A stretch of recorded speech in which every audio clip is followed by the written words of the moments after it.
And he will be tasked with facing Tommy Hoban, the shortstop for the Hawks, who shows bunt as he misses outside.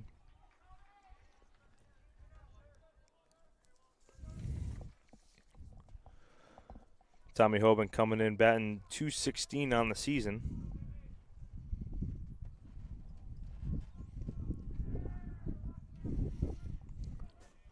Sharp delivers. Doesn't get the call on the bottom half of the zone.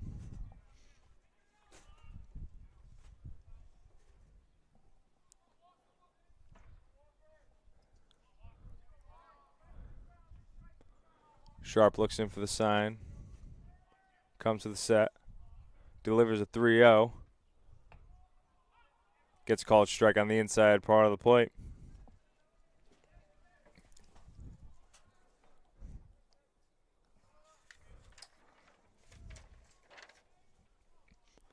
Salve Regina coaching staff having a lot of confidence in Walker Sharp as a freshman coming into a CCC semifinals game as Hoban fouls that bunt off.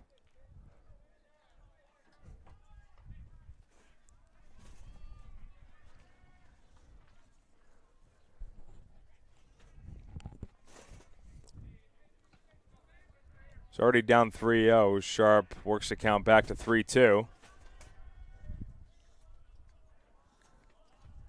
And he checks on first.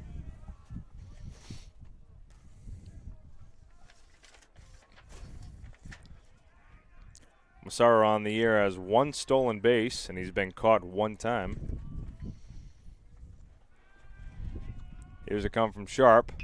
Ground ball over to Ciesco at second base. He collects. Throw over to O'Malley, who will get Hoban.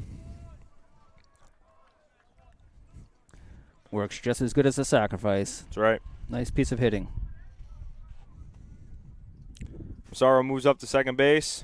That'll bring up right fielder Eddie Jackson from Seekonk, Massachusetts.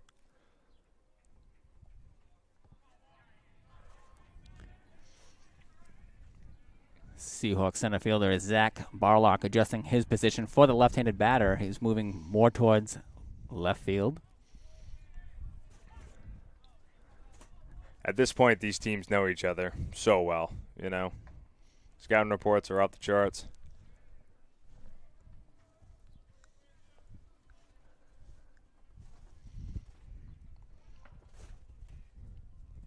Sharp delivers the 0-1.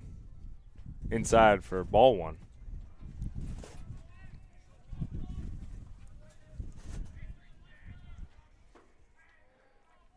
Eddie Jackson playing center field in game 1. Moves over to right field due to Ben Bonavita pitching for today's game. Bonavita was playing right field in game 1. As Sharp gets a swing and miss from Jackson. He moves ahead 1-2.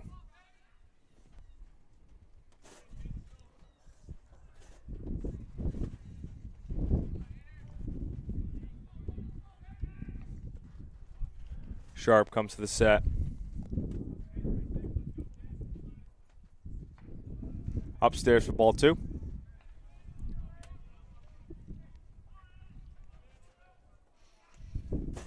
Massaro on second base. He was walked by Dione. Then Dione was replaced by Walker Sharp. Here comes the 2-2. Swung on and lifted into right field. D'Amato will come up, and Massaro will be held at third base.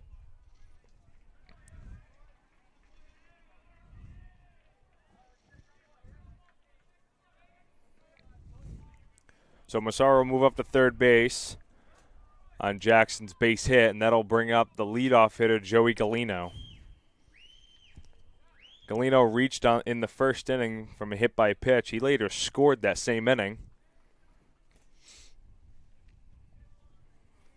Nice job by D'Amato holding Massaro to third base.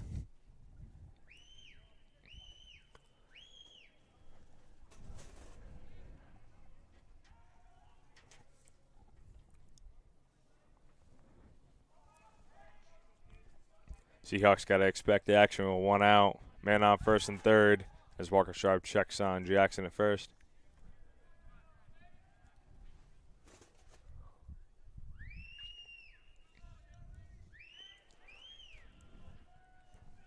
The Hawks are known to do some creative things. As Cedeno takes strike one. I'm sorry, Galeno. As Galeno takes strike one.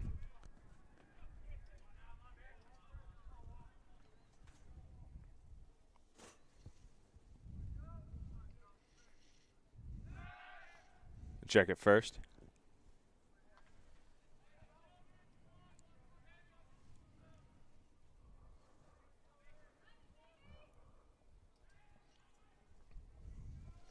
First and third, one down. The 0-1 misses outside for ball one.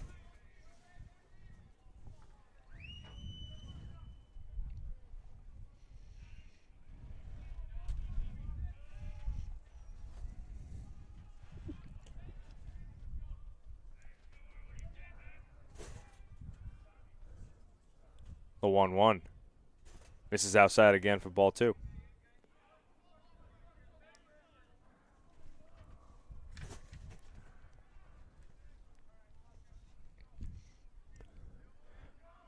As previously stated in the top of the broadcast, this is the CCC Pod A Finals. The winner of this weekend will play the winner of the Pod B Finals between Suffolk and Endicott. The winner of that will play next week. In the first game in that Pod B Finals, Endicott beat Suffolk 5-4. And then the bottom half of the third inning, Endicott is up 3-0 on Suffolk. If you're just tuning in, Salve Regina took game one against the Hawks 9-5.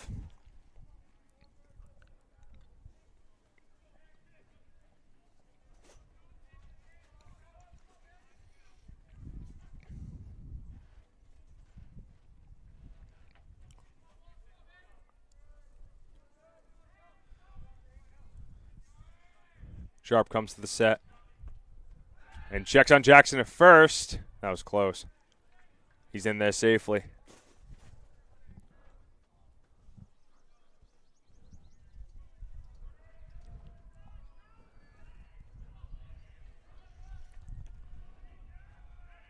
Sharp looks in on a 3-2. One more time at first.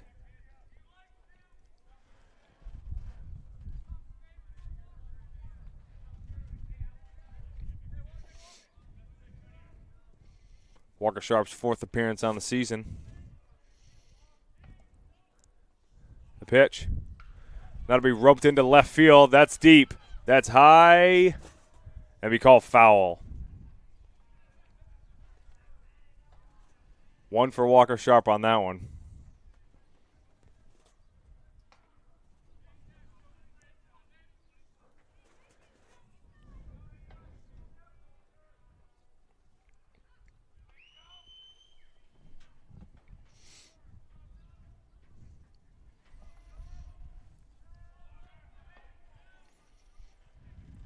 Sharp sets. Delivers. That'll be called ball four. So now the bases will be loaded for Tyler Cedeno. Macero at third. Jackson at second. Galeno at first. We're in the bottom half of the second inning here at Brother Reynolds Field in beautiful Newport, Rhode Island.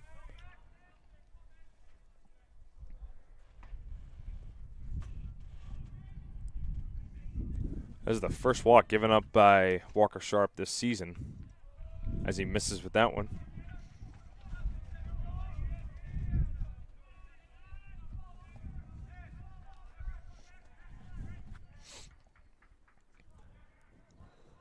You know, what'd be great right here, Ed? A double play. Double play. You read my mind. That's right. Pitcher's best friend, Taylor made. As Sharp gets that called strike on the bottom half of the zone. Center fielder Zach Barlock was actually calling for that the previous batter. All right, let's turn two. We're good. Putting it in motion. The pitch. In the dirt. Not offered at.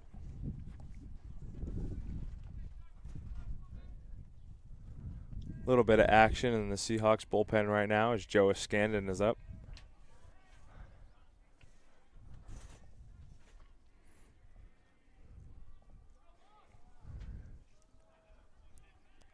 The 2-1 from Sharp. Cut on and fouled off to the right, out of play.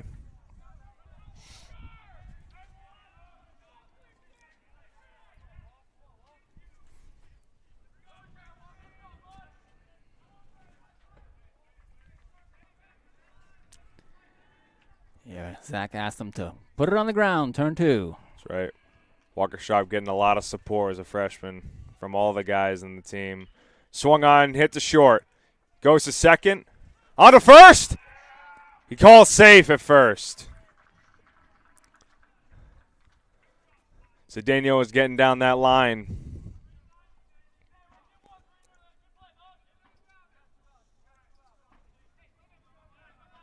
So Massaro will score on that fielder's choice,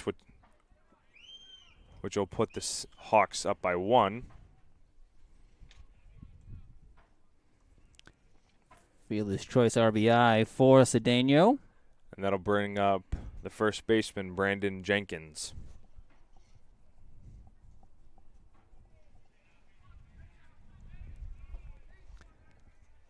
Interesting defensive shift here.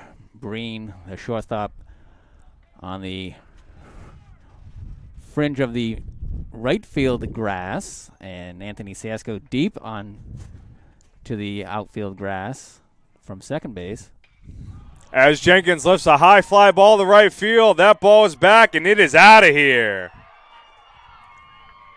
That'll be a 3-run home run for Brandon Jenkins.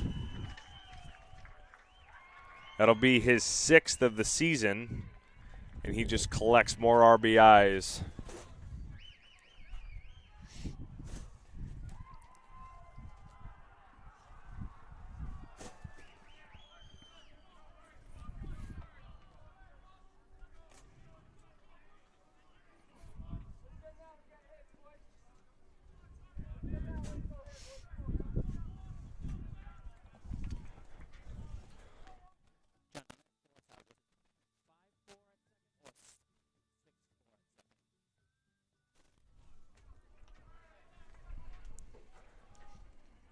After the home run, it'll bring up George Summers, the catcher.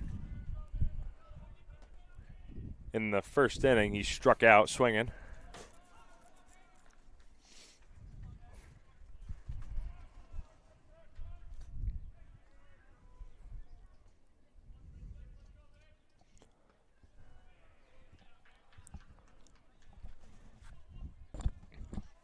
As Sharp falls behind 2-1.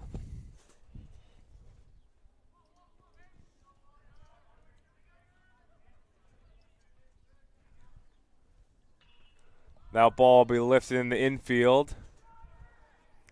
Tough sun. Siesco calling off, and he'll drop it. O'Malley was camped underneath it, but he was struggling with the sun, using his glove to shade off the sun, and Siesco came in from behind from a different angle. Especially this hour of the day at 4 yeah. o'clock, that sun is brutal on that right side. The sun is not your friend. There's been many a day where it would be Zach Smith, Ryan Kelly, Dave Neal, Dylan Catch, Militano, just fighting that sun over there on the right side. We love the Saturday As afternoon Sharp weather. gets a pickoff at first base. So with that pickoff, that will retire the side. The Hawks get 4 that inning thanks to a 3-run home run by Brandon Jenkins. Hawks up 4. We go to the top half of the third inning. We will be right back.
And welcome back. Jonathan Lynch alongside Ed Habershaw bringing you Salve Regina baseball.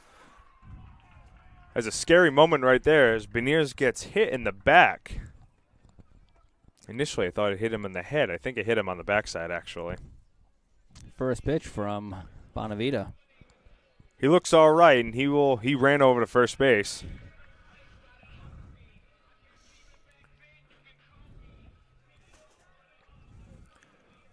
That's the third hit batsman today by Bonavita.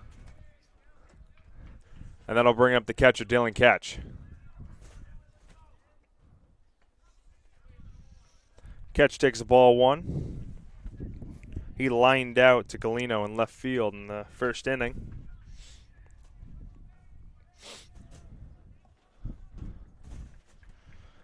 As the Seahawks look to get some more runs in this half of the inning.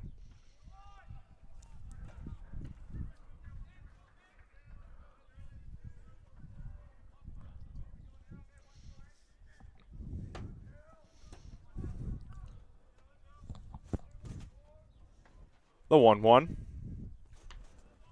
That'll miss upstairs for ball two.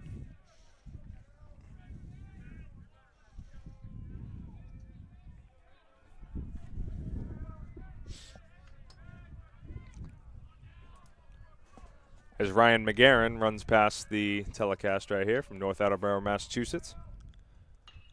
That ball is lifted into left field. Galino chasing back. He's under it, and he'll make an acrobatic catch.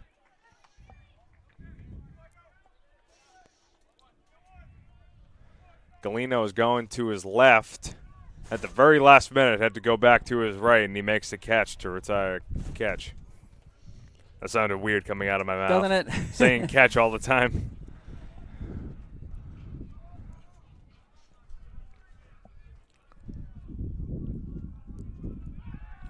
So catch will be set down. That'll bring up the first baseman, Sean O'Malley.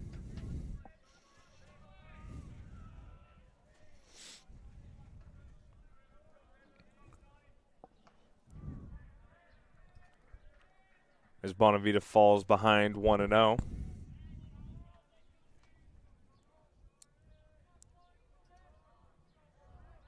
Beniers leads off first. He's going.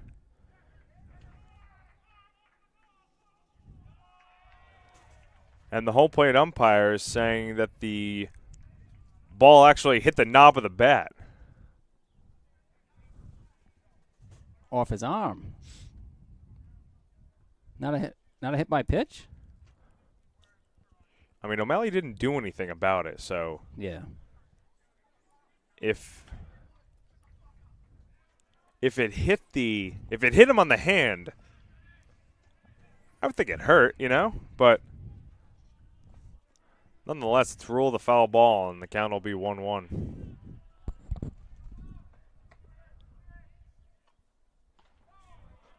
Bonavita misses outside for ball two.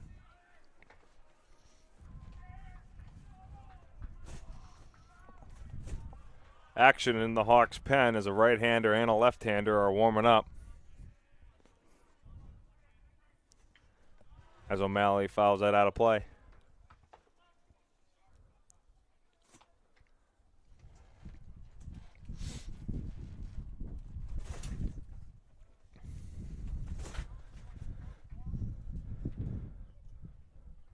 I think O'Malley might have tweaked something on that foul ball.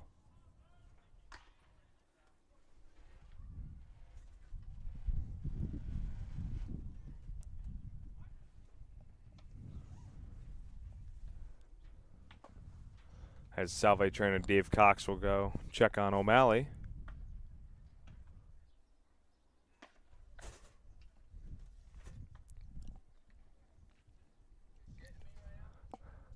O'Malley in his first at-bat, he grounded out to Tommy Hoban at shortstop. As Tyler Cedeno says hello to his mother out here in center field.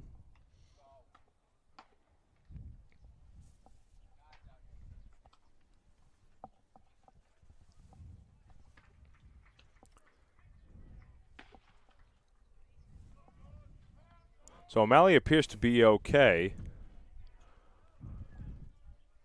and he will await the 2-2 pitch from Bonavita.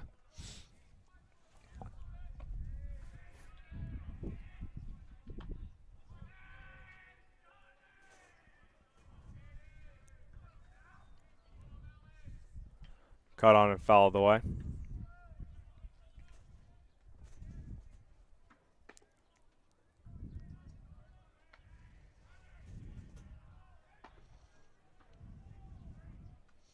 Two, 1 out. Beniers at first base.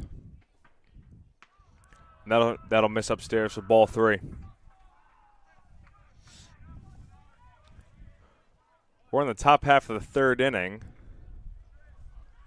Roger Williams scored 4 more runs in the bottom half of the 2nd inning, thanks to a 3-run home run by Brandon Jenkins.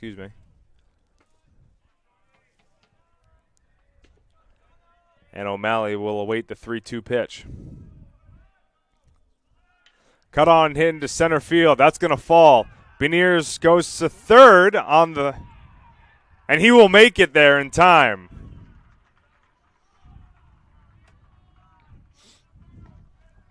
Beniers read that right off the bat that was falling. Was able to get into third base safely.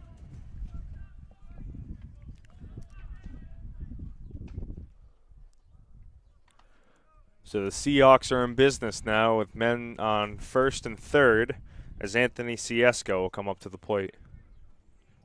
And that's the first hit of the day for Salve Regina against Bonavita. He's issued a lot of free passes and some hit by pitches. Only took 2 1/3.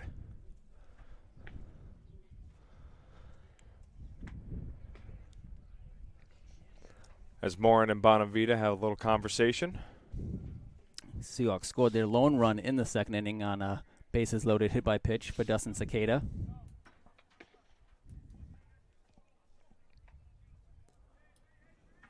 As a right-hander and a left-hander continue to warm up for the Hawks.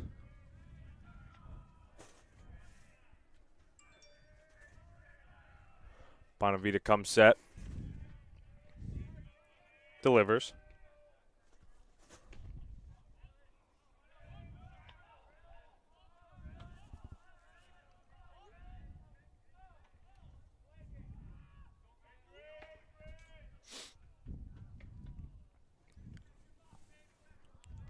A lot of cat and mouse games between the battery and the base runners. As Coach Kevin Kelly will come out to the mound, speak with his pitcher, Ben Bonavita.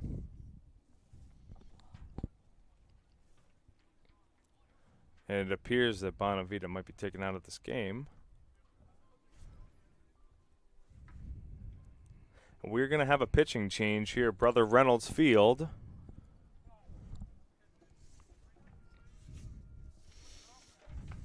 Looks like number 24 has emerged from the bullpen. It would be number 24, Nick Harper, the sophomore from Westwood, New Jersey, Don Bosco prep guy.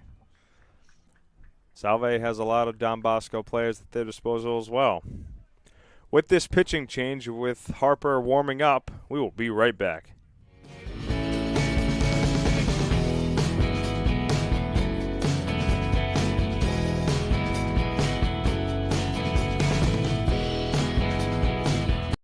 Hi, my name is Eric Sorella. I'm the head baseball coach at Salve Regina University. I'm a 2005 graduate from the school. I'm also in the Athletic Hall of Fame. In the history of the program, we've won 10 Commonwealth Coast Conference championships. In my 8 years here, in 6 seasons, we've won 3 CCC championships and advanced to 3 NCAA regionals. I think one thing that separates this program is the challenging schedule we play year to year. In Division III college baseball, there's close to 400 teams. Typically, we're in the top 50 to 75 in strength of schedule out of 400. On top of a challenging schedule, we're also going to travel to Florida each year during spring break. Typically, we'll take a weekend trip somewhere down south and play 2 or 3 more games. We really want to run this program like a Division I program, but within the D3 rules. We're looking for highly motivated student athletes, especially competitive ones. We want our student athletes to compete in the classroom, in the weight room, and on the baseball field. If you're interested in the program, you should send us an email with a schedule and your contact information as well as your coach's contact information. We'll be likely to cross paths during the summer, and if we don't, we'll be able to see you at one of our prospect camps that we can invite you to. If you have any other questions, feel free to email us or reach out. Take care.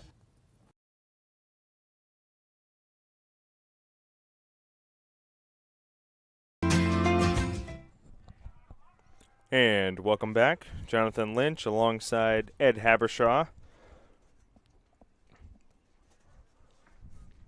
The new pitcher for the Hawks will be sophomore Nick Harper.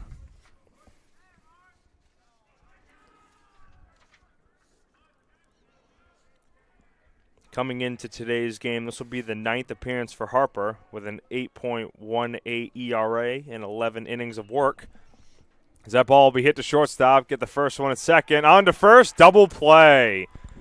You can't ask for any much better than for your relief guy to come in and get a quick double play. 1 pitch, 2 outs on the play. 1 pitch, 2 outs. With that double play, it'll be the bottom half of the third, and we will be right back.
And welcome back.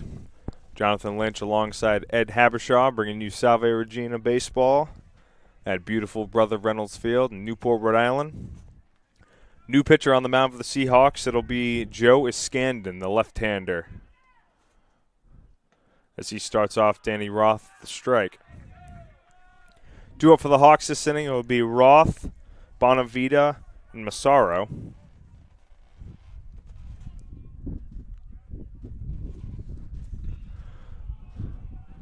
As Roth hits a missile down the left field line, but it'll be foul. One for Iskandon.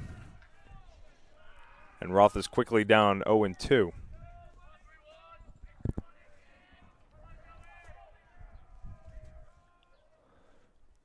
Iskandon delivers. Change up. Didn't get the call.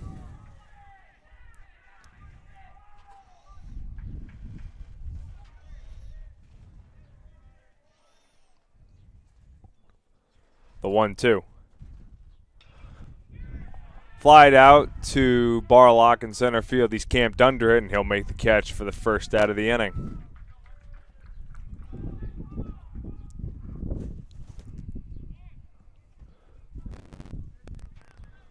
So with Roth retired, it'll be Ben Bonavita coming up.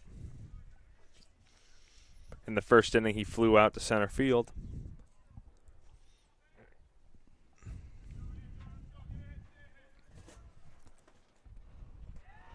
Scandon starts him with the ball outside. Change up.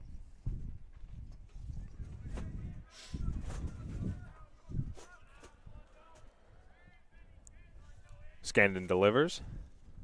Swung on and hit to third base. Ciesco comes in, throws to O'Malley, and he gets him.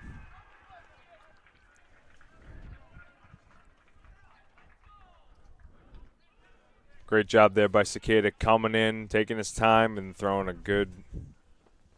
good throw over to O'Malley, first base.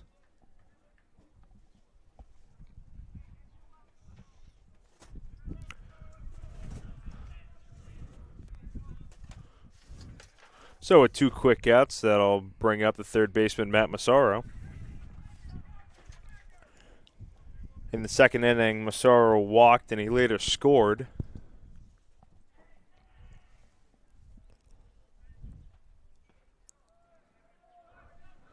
As Scandon misses with that one, count goes to 2-0.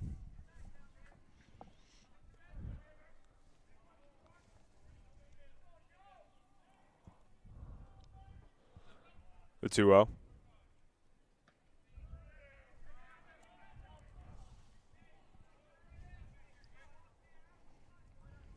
With 2 outs, you don't want to lose this guy. Exactly.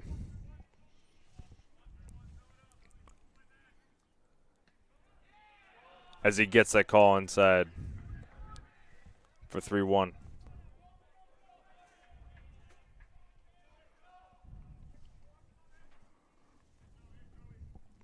The 3-1. Gets another call right down the middle for strike 2. You'd like to start off the next inning with the 8-9 batters. Got to get your lefty right here. The 3-2. Swung on, hit back to a Scandon. Runs it over to O'Malley, flips it, and that will retire the side. 1-2-3 go the Hawks. We're going to the top half of the 4th inning. We'll be right back.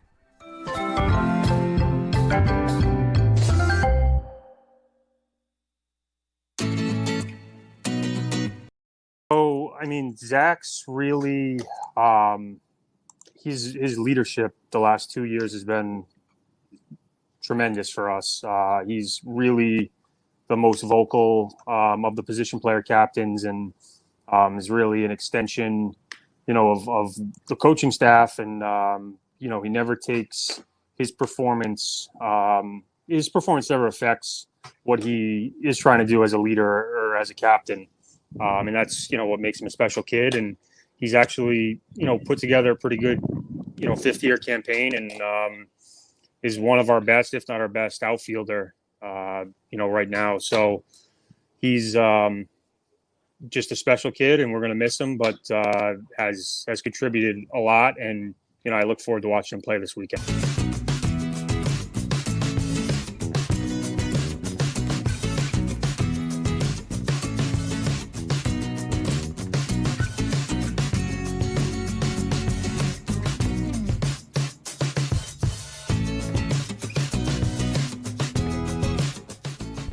And welcome back.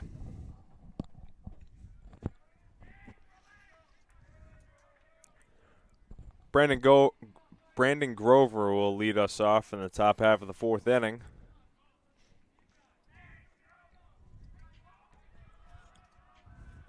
On the mound for the Hawks is Nick Harper, the sophomore. He came in last inning and got a quick double play to retire the inning. Gets ahead early right here, strike 1.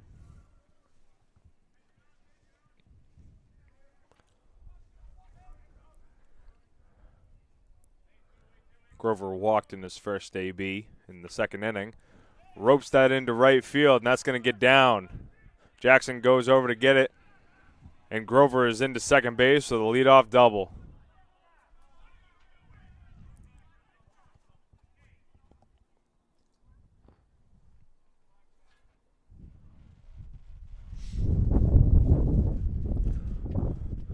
Grover took an awkward slide into second base, but he appears to be all right.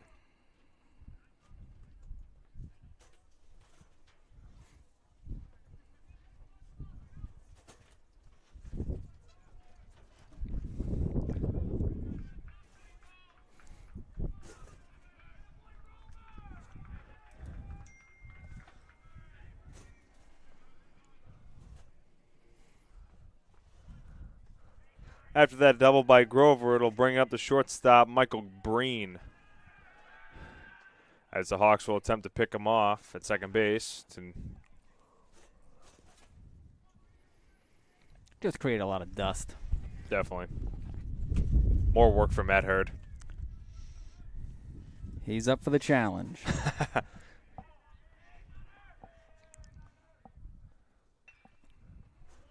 This is the only sport he has to worry about. I mean, because softball playing on the turf, that cuts out turf, half the dirt. Football's turf. Well, unless they go 2 away games. Yeah.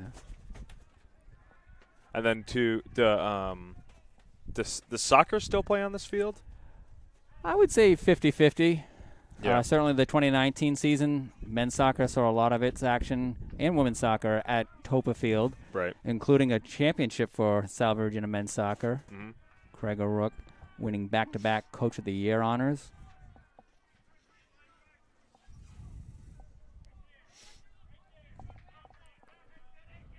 The 1-1.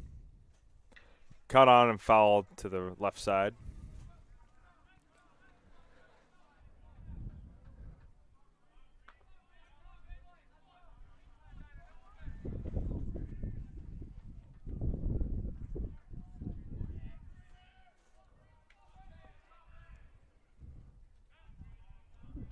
Harper up 1-2.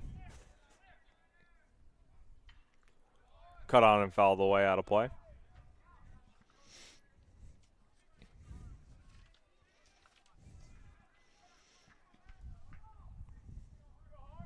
In game 1 this morning, Breen went 0 for 3 with a hit by pitch. He's already 0 for 1 on the day. The 1-2. Leaves that curveball outside for ball 2.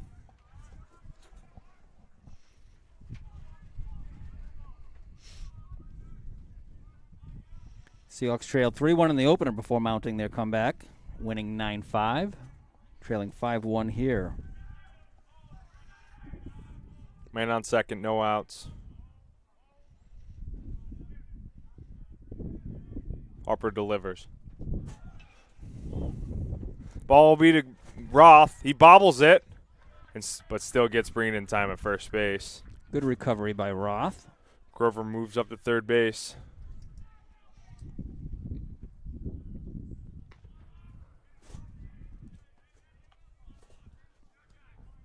This infield is playing fast today. It looks dry as a bone.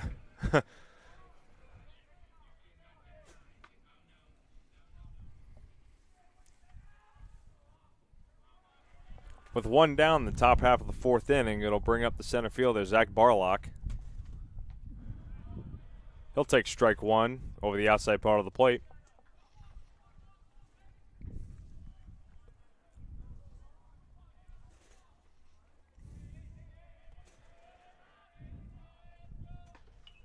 As he fouls that one straight back to the backstop.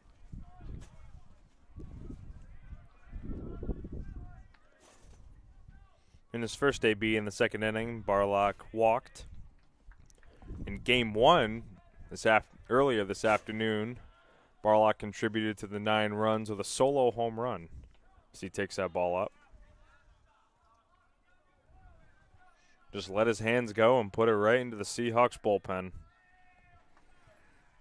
Did they get it back to him? I doubt it. As he cuts on and misses on that pitch. So Barlock is retired, and that'll bring up third baseman Dustin Cicada.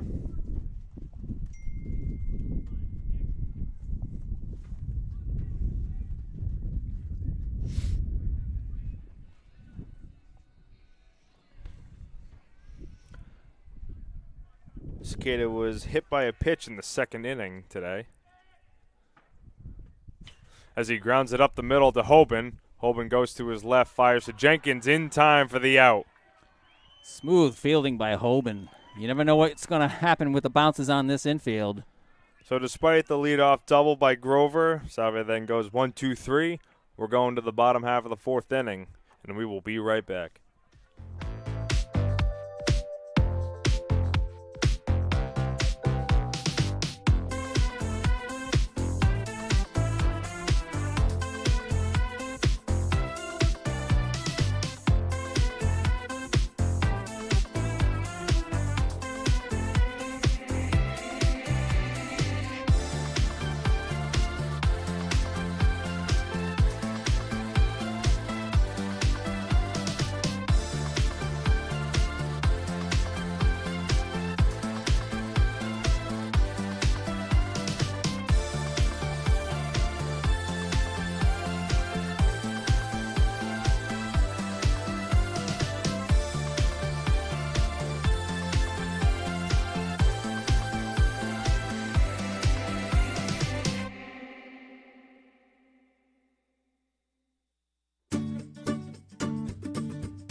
Joe Scandon back out for a second inning of work this afternoon.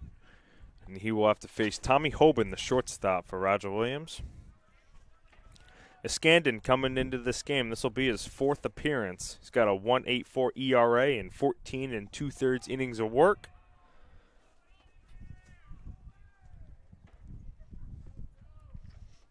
He has 2 starts on the year, 1 relief start. As he grounds to Breen. Breen throws over to O'Malley to retire Hoban. Quick out number 1 for Scandon to begin the bottom half of the 4th inning. And then I'll bring up the right fielder, Eddie Jackson.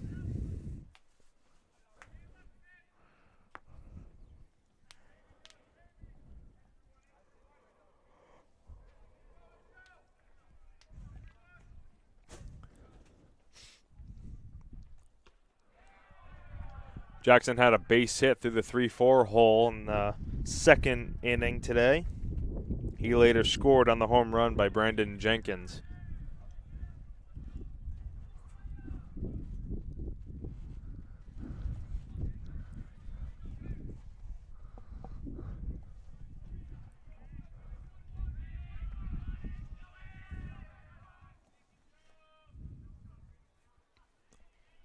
The 1-1. And that gets inside, and that'll hit Jackson.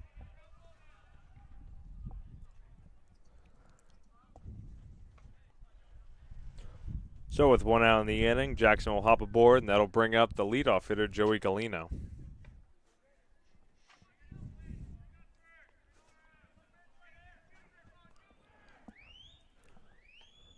Galino is 0 for 0 in this game already. He was hit by a pitch in the 1st inning and walked in the 2nd inning. He also has a run scored to assist in the 4-run lead for the Hawks.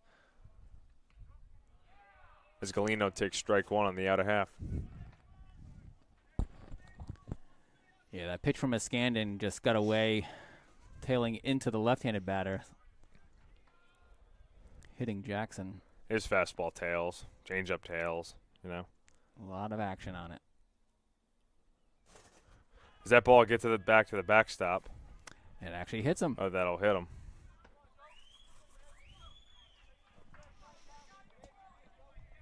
So Galino remains 0 for 0. As that's his 2nd hit by pitch of the game. It'll be 1st and 2nd for Scandon with 1 out in the inning. And that'll bring up the center fielder, Tyler Cedeno.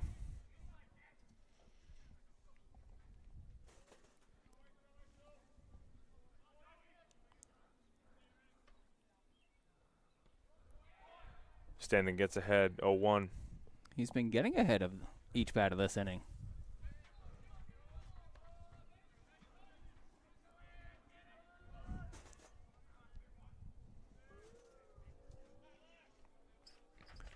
The 0-1. Skips to the backstop. And that'll go out of play. That'll go underneath the netting. So Galino is awarded 2nd, and Jackson is awarded 3rd.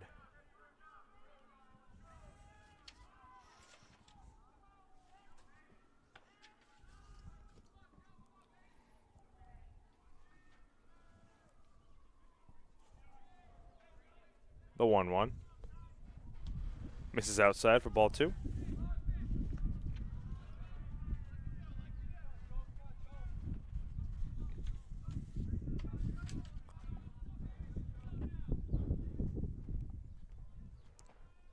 Scandon checks 3rd. Delivers. Caught on and fouled back.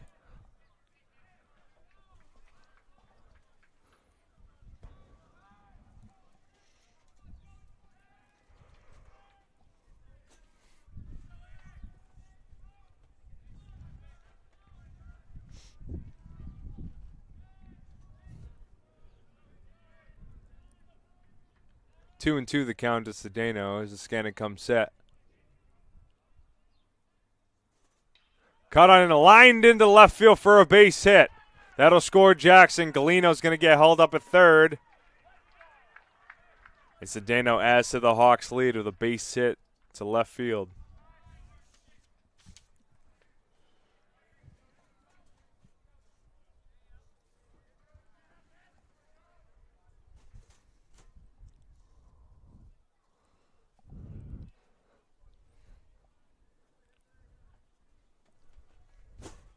So the Hawks will have men on first and third, and that'll bring up Brandon Jenkins.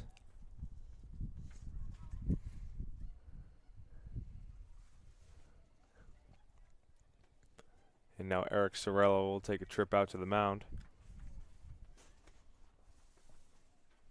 He's in no hurry. And that will be it for Joe Escandon today. So we're going to have another pitching change for the Seahawks, and we will be right back.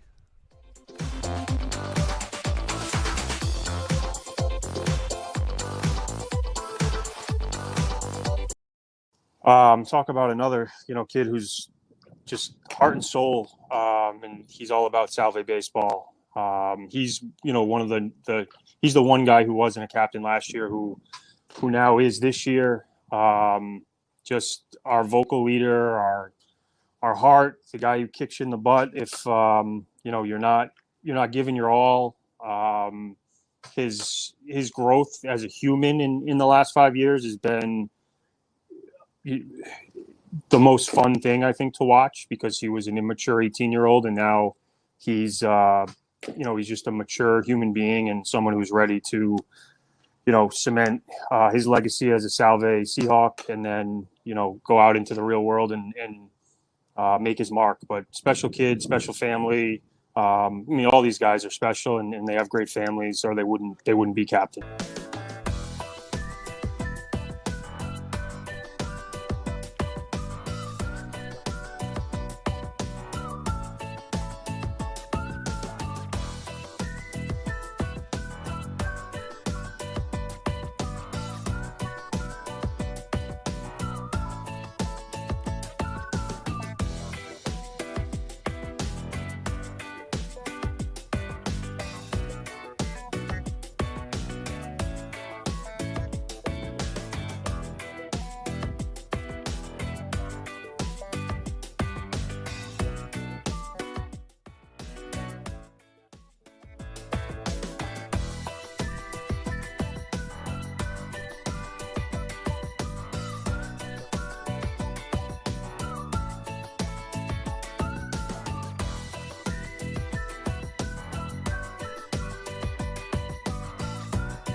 New pitcher for the Seahawks will be freshman Finn Doherty. This will be the third appearance for Doherty on the season with 1 inning of work. And he comes in to face Brandon Jenkins with a man on first and third.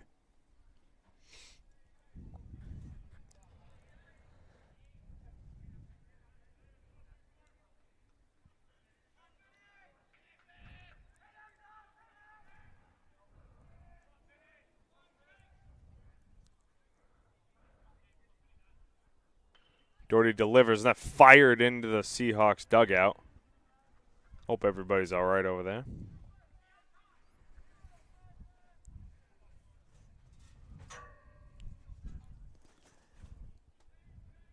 Definitely didn't hit wood because it didn't make a sound. Yeah, I didn't hear it.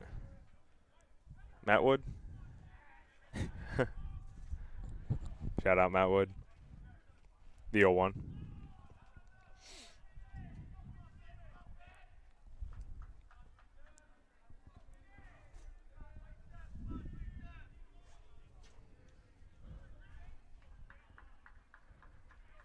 1-1 the count to Jenkins.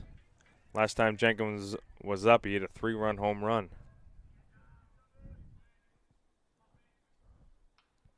That's fouled straight back.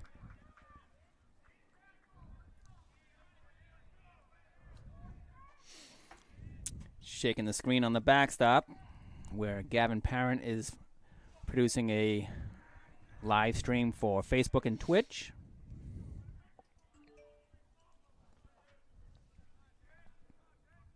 The 1-2 from Doherty. Swung on and foul to the other dugout. Equal opportunity fouls.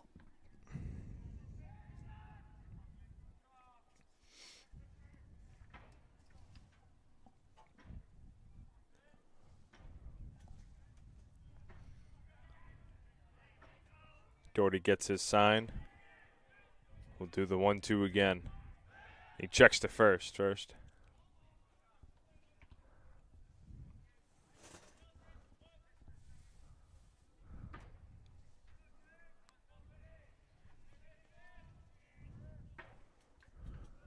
1-2. Swung on and hit to second base, but Breen is overshifted. He will make the play to O'Malley, but a run will score.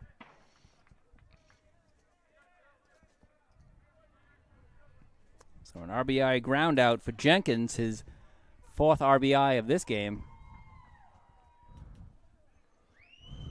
So Cedeno will move up to second base.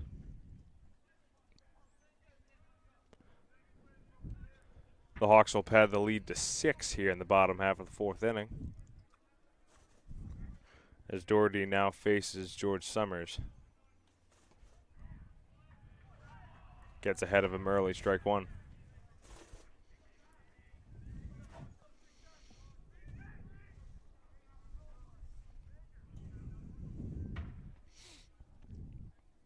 Finn Doherty, the freshman from Milton, Massachusetts. Delivers the 0-1.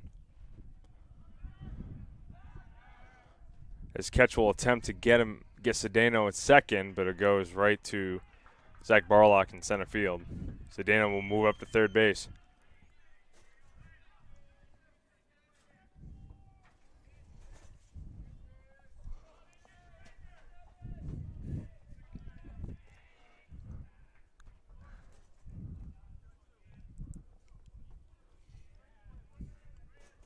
One and one the count, 2 outs. Cedeno at third.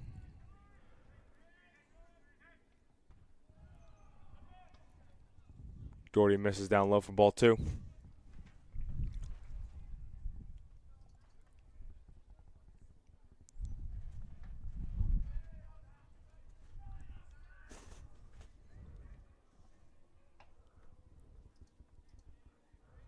The 2-1.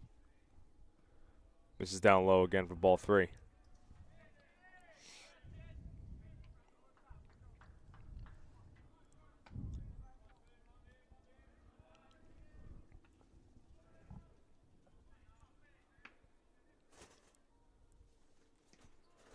And he misses upstairs for ball 4.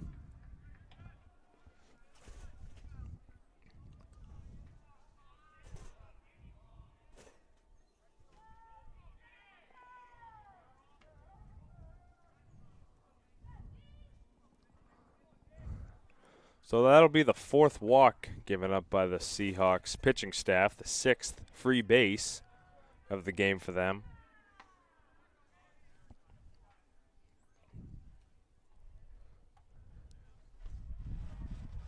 As Doherty gets ahead of Roth, 0-1. Summers at first, Cedeno at third. 2 outs here in the bottom half of the 4th inning. The Hawks will be the home team for this game, as Roth swings and misses, 0-2.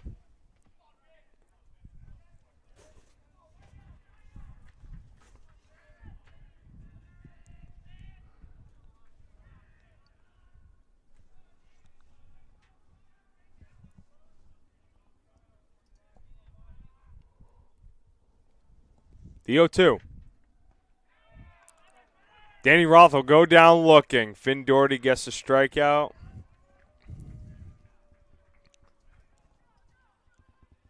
The Hawks score 2 to pad their lead. We will be right back.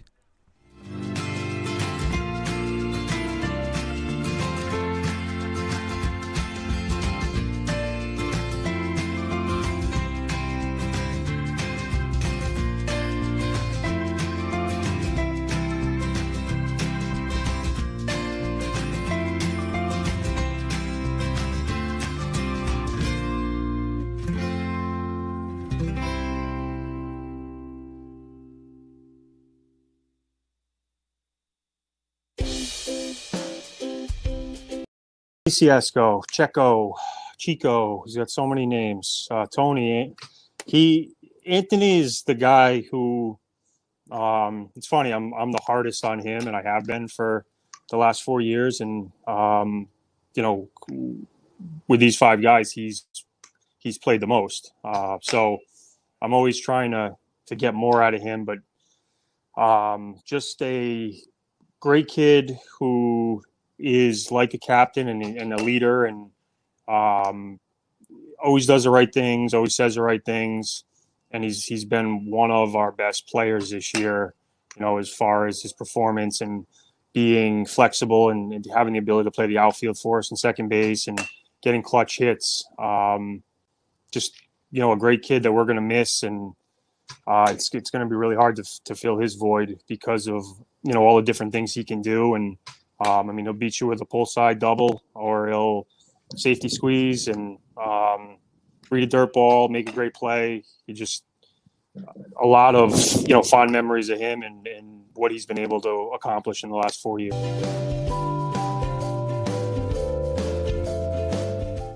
And welcome back. Jonathan Lynch alongside Ed Habershaw bringing you Salve Regina University baseball. Here at beautiful Brother Reynolds Field in Newport, Rhode Island.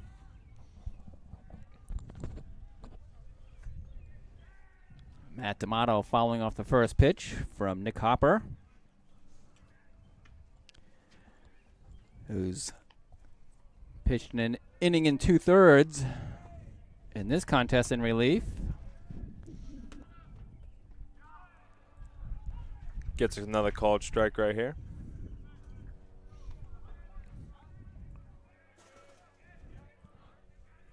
D'Amato has struck out and grounded to first base on the day today as he fouls that one off.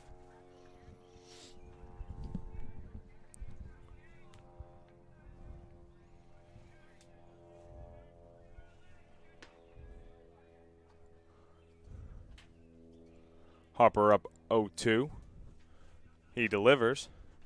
That'll be fouled off near the Hawks dugout.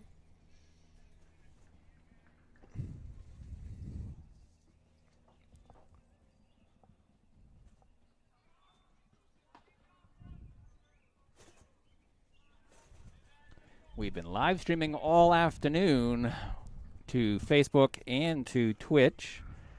And finally, we're able to get our production truck software up and running from center field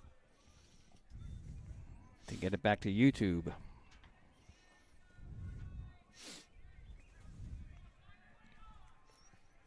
We're in the top half of the 5th inning here at Brother Reynolds Field. Roger Williams is the home team for this game, and they're up 7-1.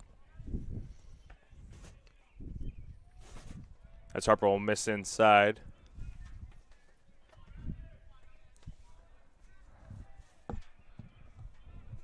D'Amato works the count to 2-2 after being down 0-2. And he'll work at the 3-2.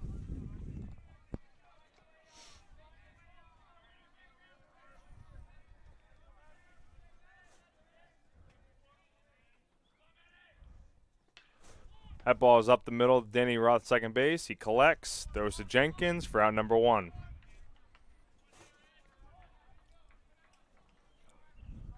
So 1 down to begin the top half of the 5th inning.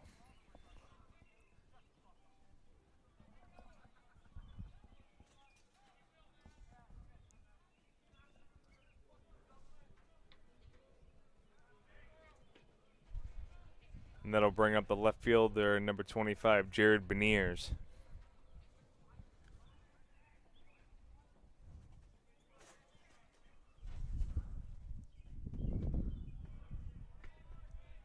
Takes a ball low.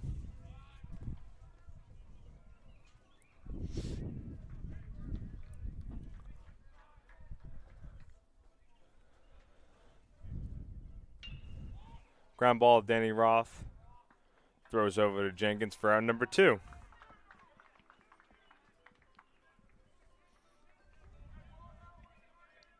Two ground balls, 2 outs for Danny Roth and the Hawks. And that'll bring up Dylan Ketch. Ketch is lined out to left field twice today.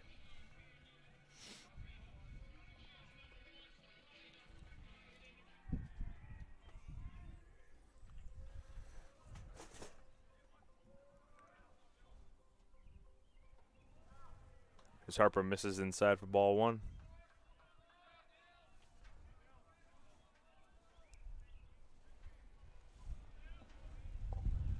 1-0, 2 outs.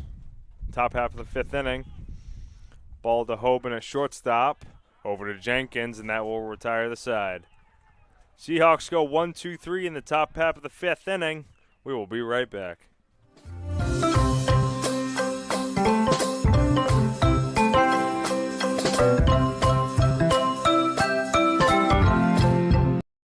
All right, so I think it's Zach Dione, and it took me a few years. I was Zach Dion for a while, but I'm pretty sure it's Dione.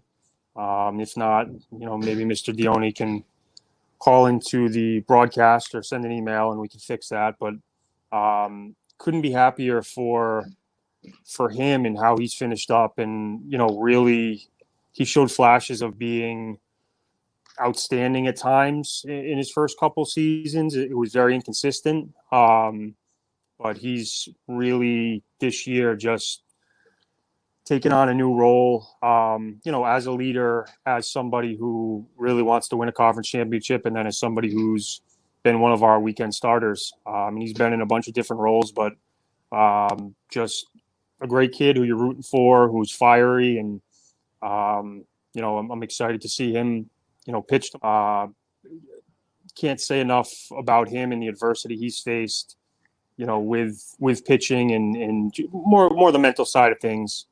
But he's really onto something this year, and he's been fun to watch.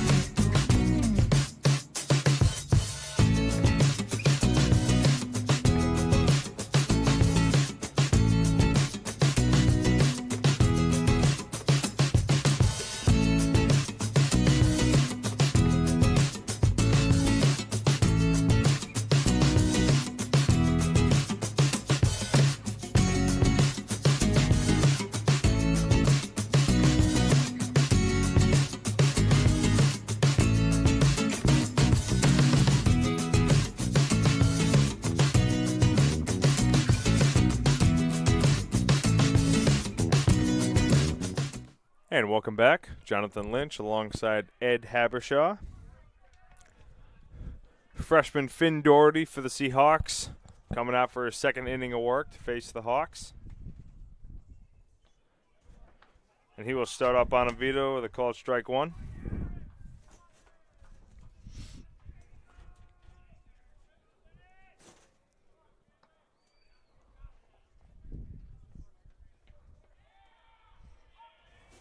Quickly ahead, 0-2.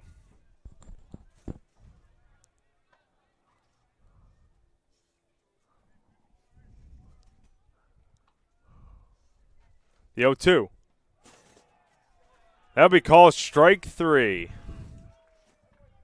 When slider, fastball, slider to retire Bonavita. Makes quick work of him.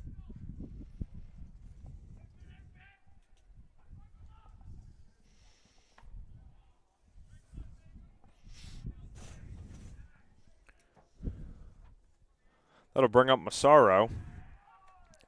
Massaro has walked and grounded out to the pitcher today. He's also scored a run.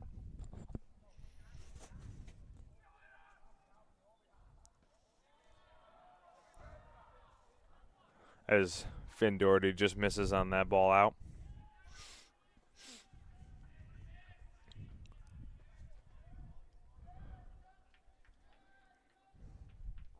The 1-1. Misses downstairs.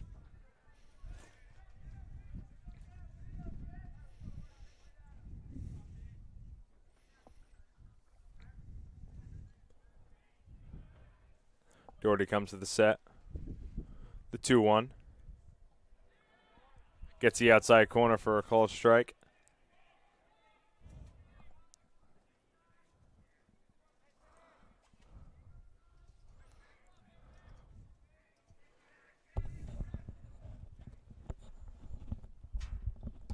Swung on and fouled off. We're in the bottom half of the 5th inning. 1 out. 2-2 the count to Massaro.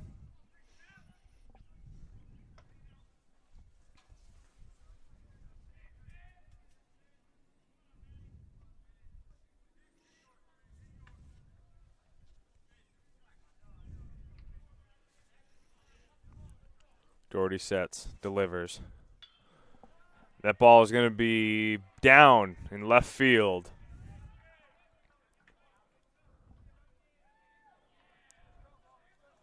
So Massaro able to throw his hands at the baseball and hit it at Oppo for a single.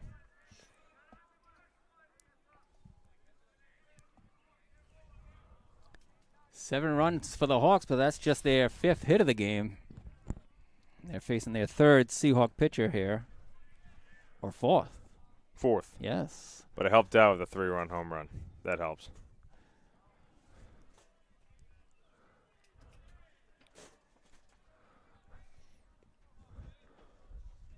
So Massaro on at first, and that'll bring up the shortstop, Tommy Hoban.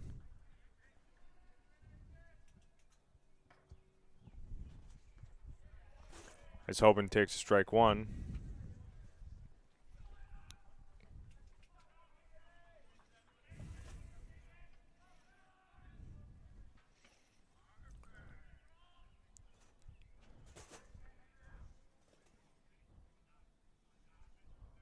The 1-1. That'll be bounced in front of catcher, get behind him.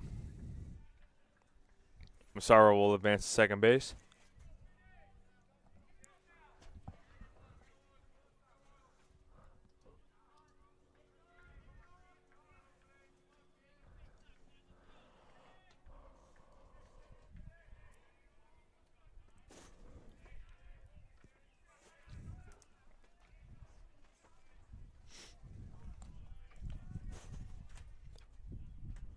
The 2-1 from Doherty. Just kidding, it was an inside move. Faked me out.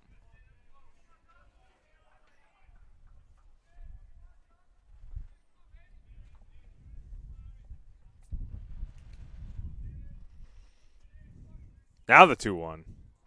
That'd be bounced in front of catch. Scooped it right up.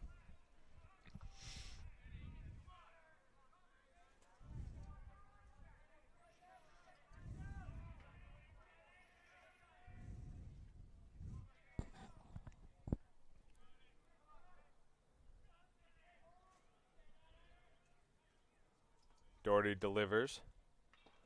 That'd be fouled out of play.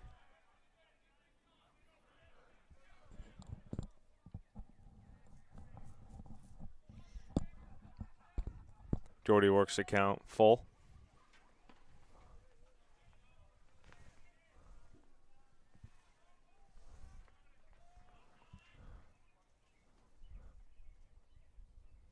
The 3-2 from Doherty. Swung on and hit the Breen at short. Bobbles it, not able to make the play.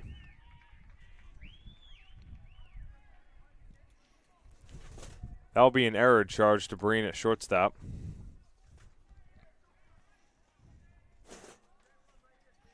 With that error, that'll bring up Eddie Jackson, the right fielder, number 9 man.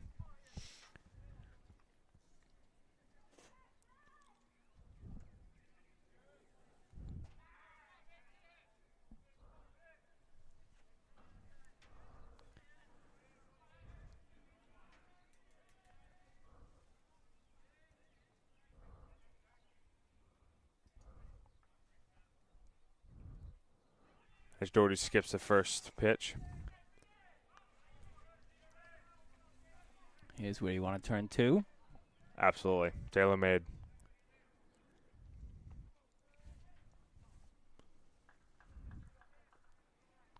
And if Breen can participate in it, all the better.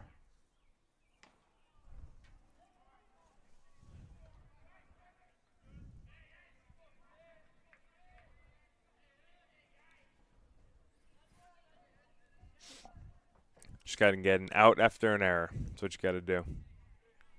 Out after error. A 2-0. Called strike on the outside part of the plate.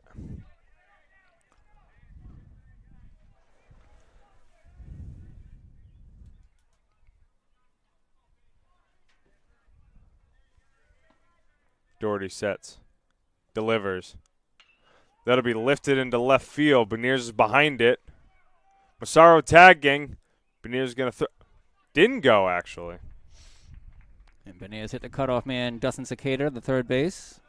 So no runners advance. Great job by Beniers getting behind that baseball and keeping Massaro at third base.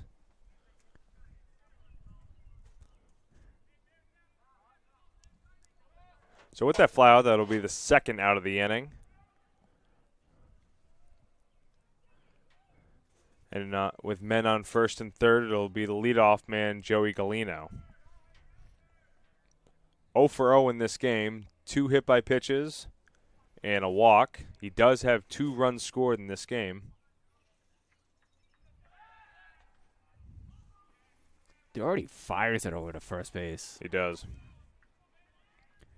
No issues for the first baseman and son on that side, getting the throw from the first baseman? No, I don't think so. It's just out of play. Straight up, yeah. Yeah. That's a relief. Yeah, exactly. I don't think O'Malley wears sunglasses either. He's old school. He used to not even wear batting gloves. I think he does now, as that ball misses upstairs. Well, he grew up in Connecticut, unlike Garrett Richards, who never had to wear a winter coat. Yep. Until this year. Right. Pitching for the Boston Red Sox. Right. I mean, that Los Angeles weather, it's amazing.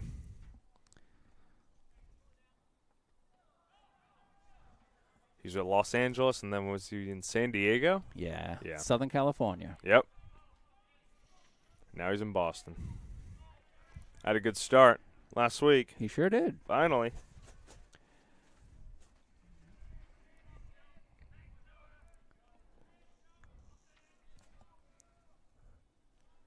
The 2-0 from Doherty. Called strike.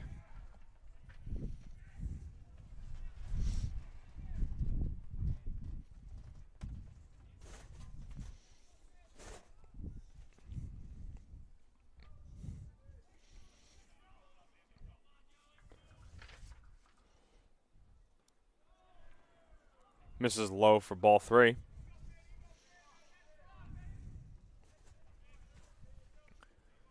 Jackson on first base. He's got 6 stolen bases on the year. He's only been caught once. On third base is Matt Massaro. The 3-1. And that'll be skipped in for ball 4. So Galino will keep his 0 for 0 on the day today, as Coach Sorella will come out and meet with Doherty.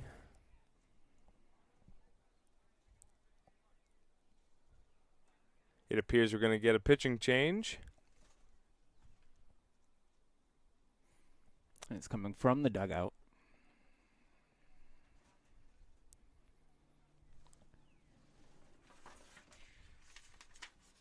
So with a pitching change for the Hawks, we will be right back.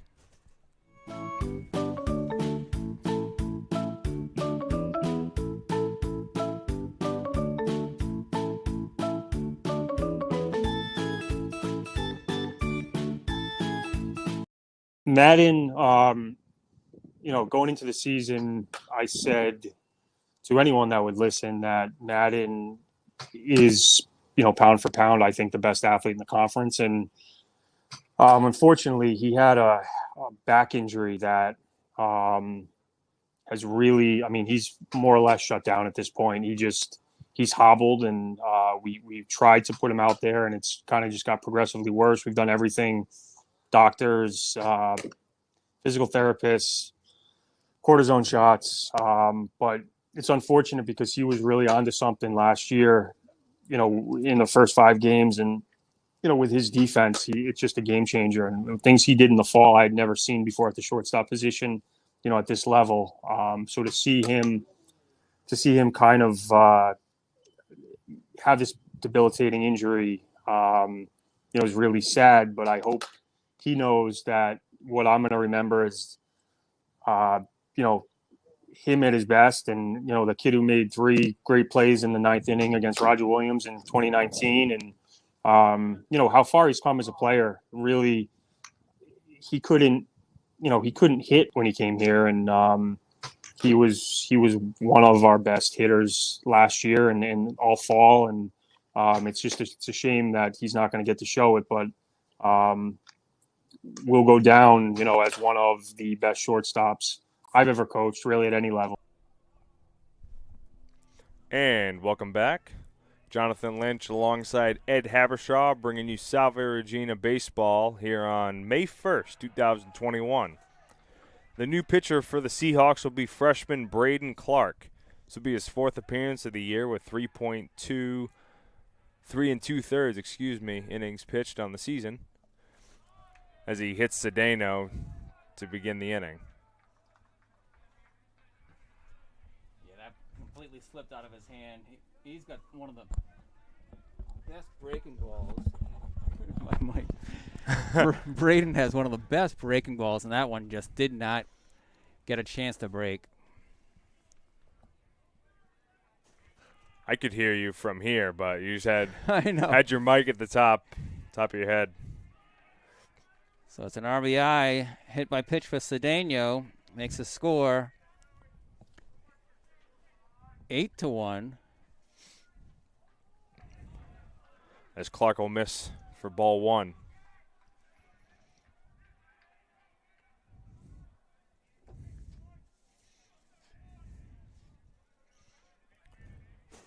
Clark delivers.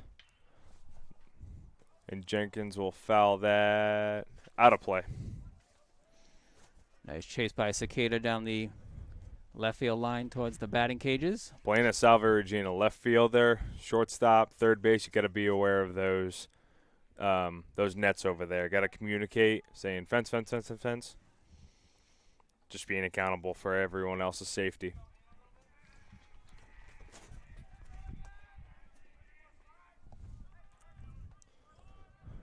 The 1-1 from Clark. Doesn't get the call on the outside corner.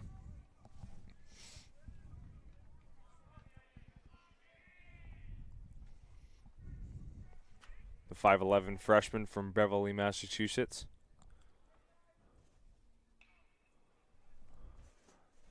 As Jenkins fouls that out of play.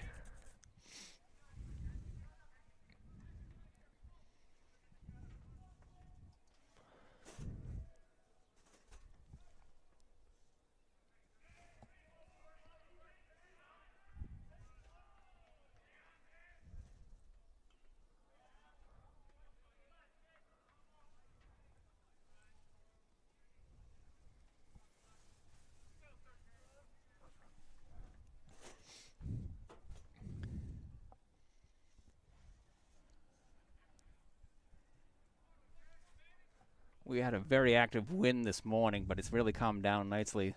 Definitely. Into the afternoon.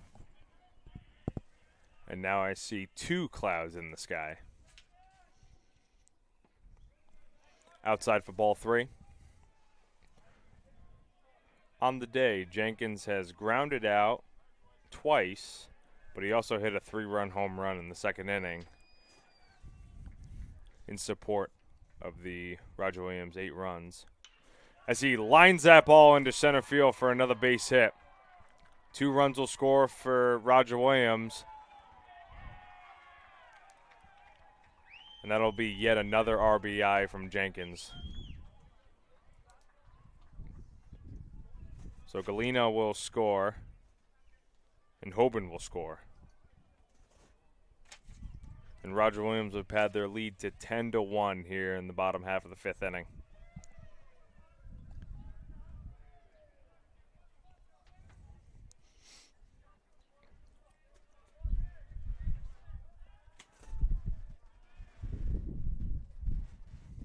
Clark delivers. Gets the call at the bottom of the zone. Summers a batter. He's struck out, reached on an error, and he's walked today.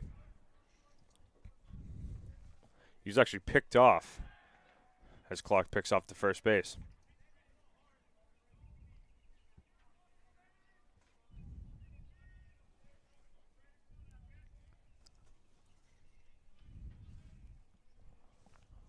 The 0-1. Misses downstairs. Gets to the backstop. Clark goes to the plate. Not in time.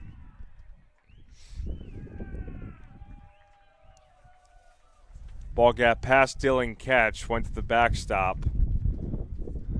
And then Clark didn't beat him to home plate. Makes it 11-1 here as the Hawks are batting in the bottom of the fifth inning. Jenkins will move up to second base on the pass ball.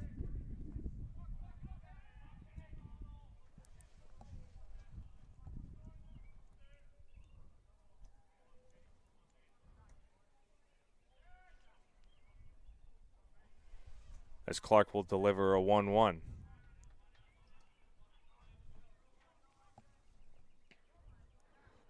Gets a call at the bottom of the zone. Strike two.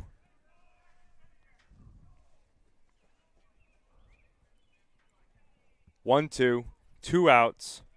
Man on second for the Hawks.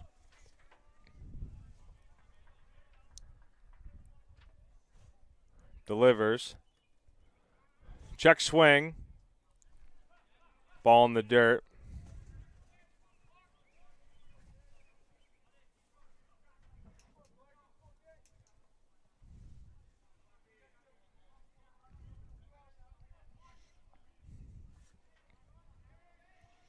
We'll check on the other CCC action between innings.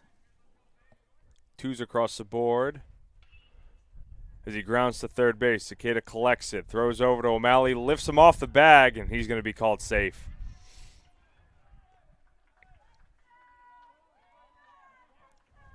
And that puts runners at the corners. Definitely not the same Seahawk team that we saw in the first inning. First game, excuse me.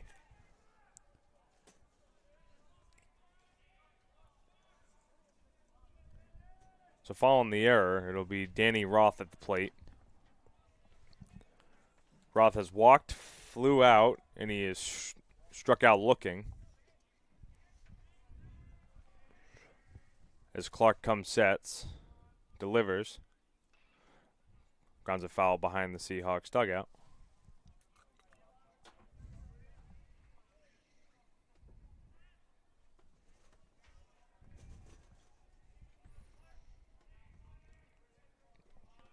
"63 degrees here at Brother Reynolds Field in Newport, Rhode Island on the first day of May."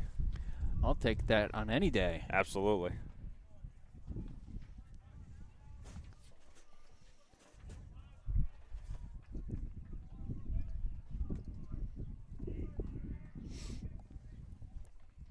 The pitch.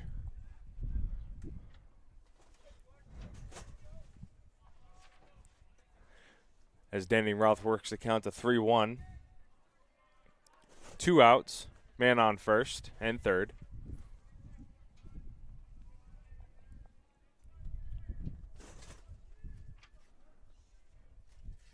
Clark delivers. Danny Roth sends that way far down the left field line, but it'll be foul.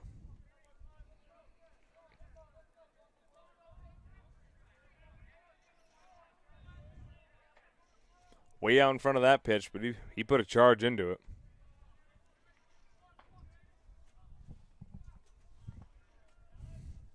Three-two, two outs.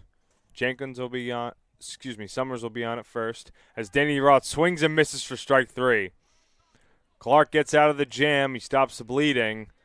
Still, the Hawks get 4 in that half of the inning. Seahawks will be up in the top half of the sixth inning, and we'll be right back.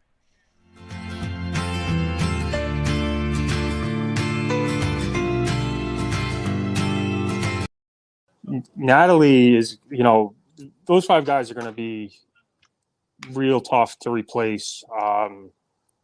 Their skill set and their what they bring, off the field and vocally. But Natalie is going to be impossible to replace. I mean, I hope I can find two people to fill her shoes or at least do half of her job.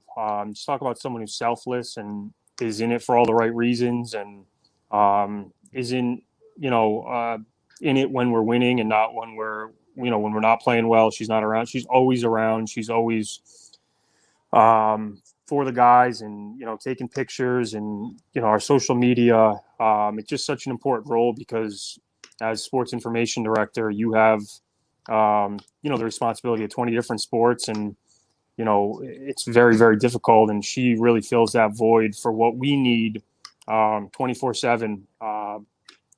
Everything she does is just with attention to detail. And I couldn't be happier for what, her next venture is with the Woo Sox or whatever they're going to be called now. But I can't thank her enough. Her mother seems awesome, and she'll always be welcome here.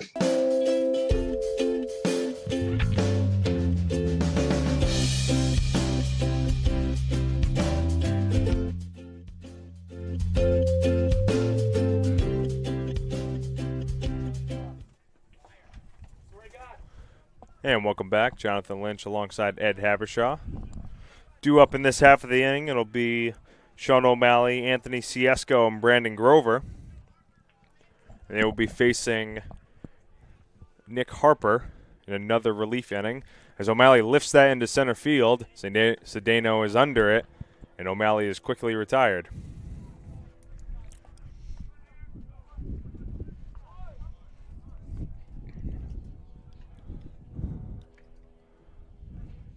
Not a bad swing by O'Malley. It's just Cedeno is shaded more towards the right fielder. That's going to bring up Anthony Ciesco, one down in the top half of the sixth inning. As he hits a laser down the left field line.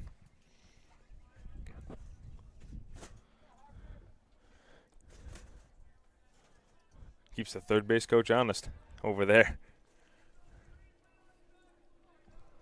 The 0-1. That'll miss inside.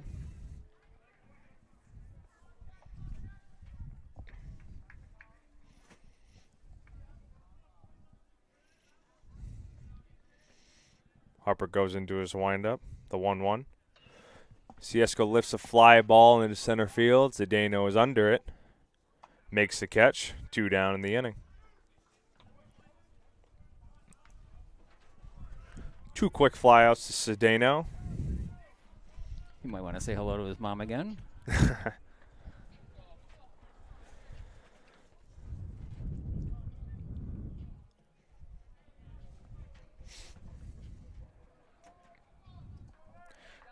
That'll bring up Brandon Grover, who's the DH for this game today.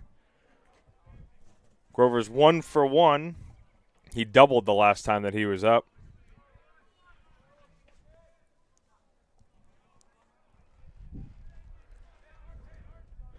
As he steps in for his third AB of the day. As he swings and misses for strike 1.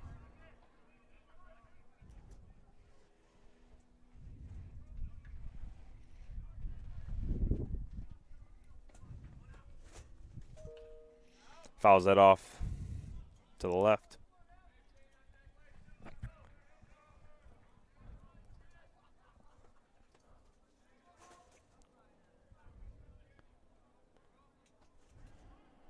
Harper goes into his windup, delivers. That'll be outside and upstairs.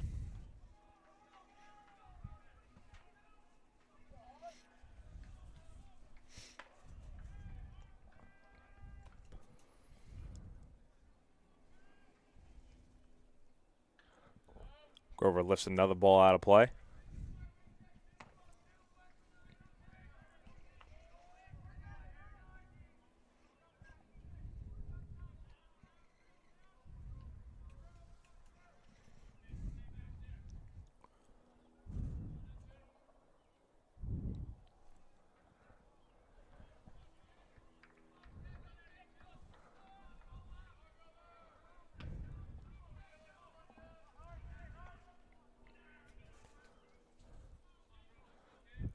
Another one from Harper.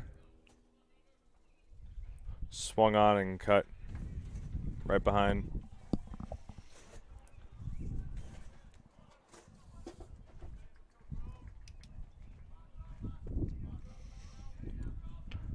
Earlier in the afternoon, Brandon Grover had a solo home run to right field.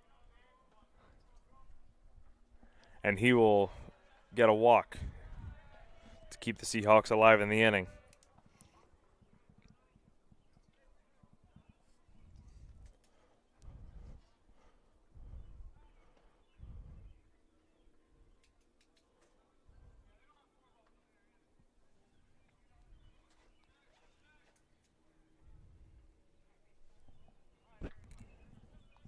Some confusion down there. I think they were arguing how many balls that was, 3 or 4. Oh, I see. The scoreboard may not have been displaying it properly. Just missed one. Especially when you have a lot of foul ball pitches. Yeah, right. Yeah. Breen fires it over to Jenkins. Jenkins will touch the base for out number 3. 1 walk in the inning. No runs, no hits, no errors. We're going to go to the bottom half of the 6th inning. We'll be right back.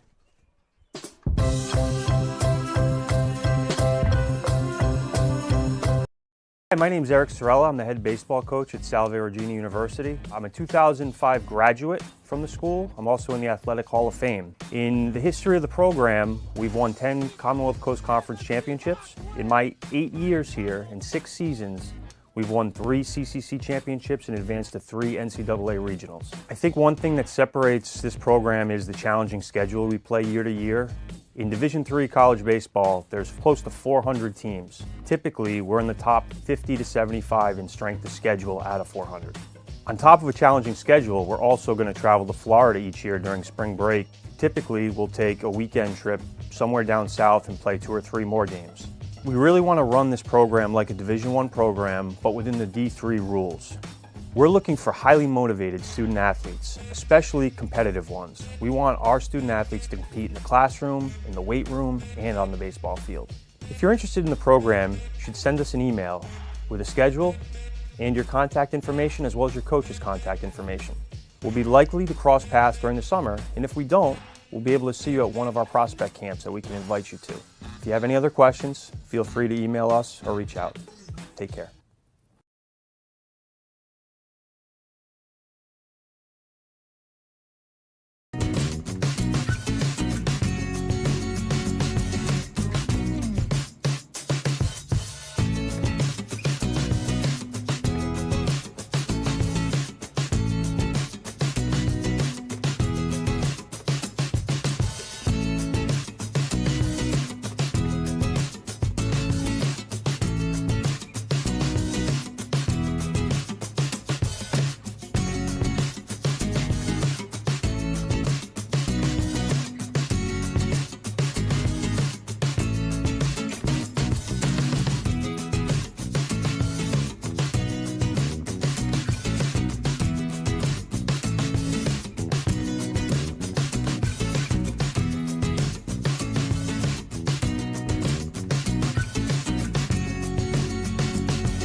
And welcome back. Jonathan Lynch alongside Ed Habershaw, bringing you Salve Regina University baseball. Pitching change for the Seahawks in the bottom half of the 6th inning. It's going to be Jacob Simon, number 30. Couple defensive changes. Dylan Ketch is moved from catcher to left field. Jared Beniers will be in center field. So it looks like Zach Barlock is out of the game. Tyler Canoe will take over at first base. As that ball is lifted down the left field line, it's going far. And that'll be a home run for Bonavita. Wow. Starting pitcher. Starting pitcher of today's game lifts one out of the yard for a home run.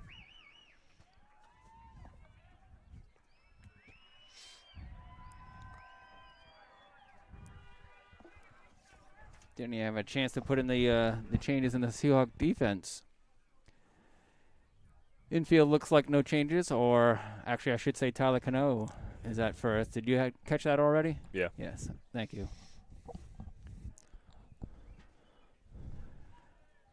And It's about a 5 or 6 inch difference yeah, between I know. O'Malley and Canu. And D'Amato will remain in right Okay. field.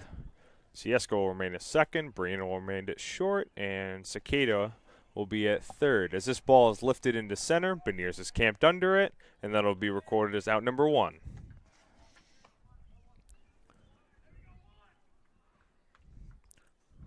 So Massaro was retired.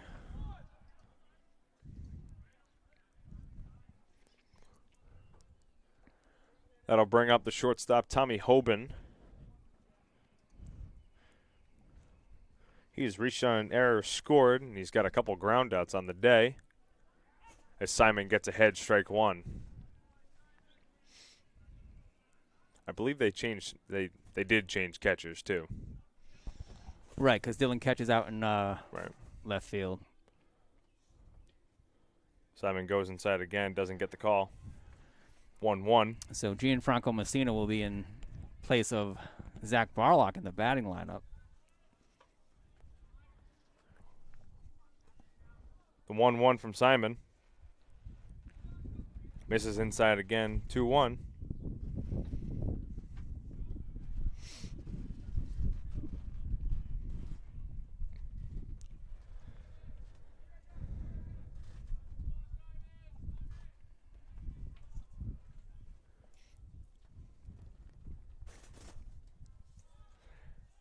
And that'll be 2 inside, and Simon will hit Hoban.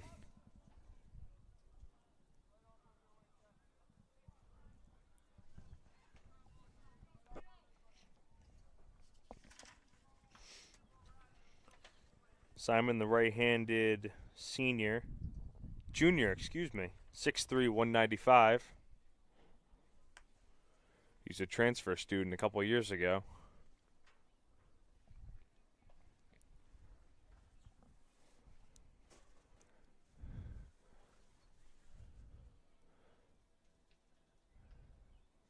As head coach Kevin Kelly is checking on Tommy Hoban at first base. I didn't see what part of the body that it hit. I miss it completely. His hand or his wrist? He appears to be all right, and he'll stay in the game. That'll bring up the right fielder, Eddie Jackson. A little more action in the Seahawk bullpen. His graduate student, Kyle Brown, right-handed side armor, is warming up, too. As Simon misses outside for ball 1. Hoban will advance to second base.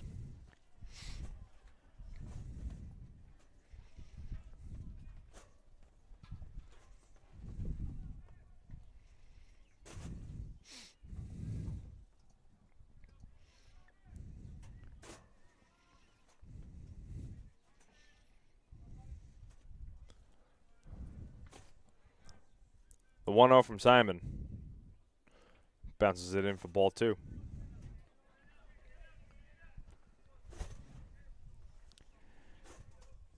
So Jacob was greeted by Ben Bonavita with a leadoff home run. That's Bonavita's 7th home run on the season.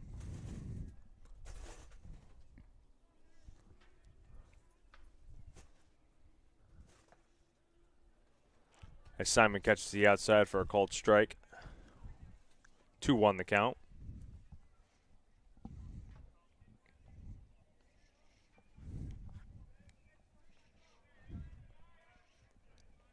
Simon comes to the set and delivers. Swing and miss from Jackson. Simon evens up the count at 2-2.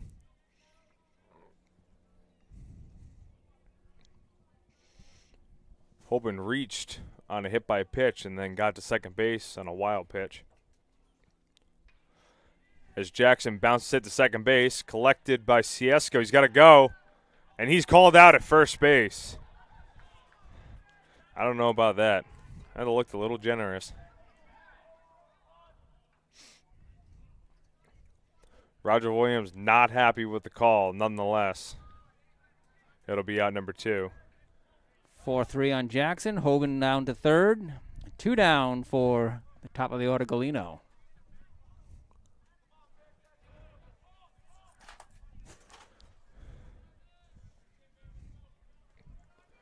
And now it'll be the leadoff batter, Joey Galeno, with a man on third base. As Simon misses downstairs for ball 1. Galeno has scored 3 times today. 3 out of Roger Williams' 12 runs. As Simon misses down again for ball 2.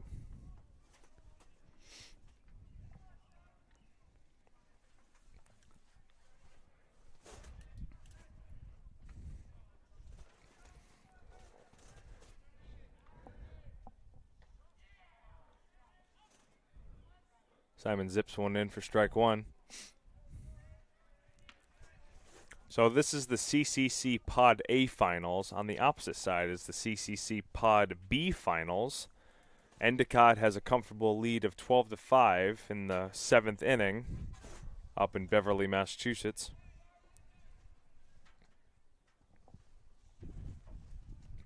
The winner of this series in A will play the winner of the B series next week.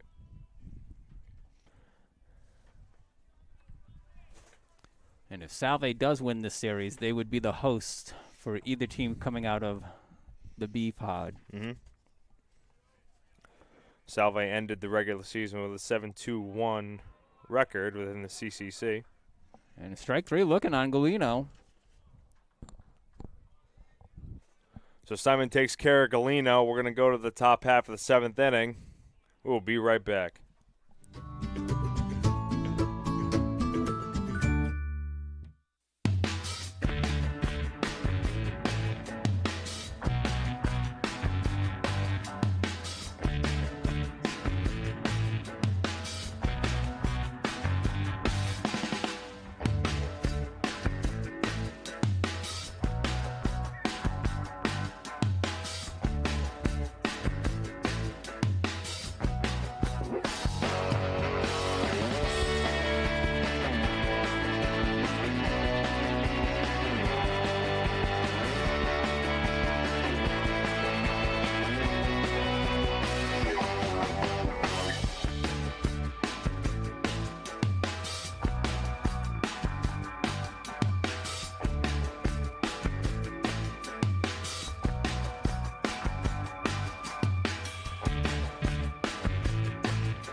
And welcome back. Jonathan Lynch alongside Ed Habershaw, Sports Information Director here at Salve Regina University. Nick Harper back on the mound for the Hawks.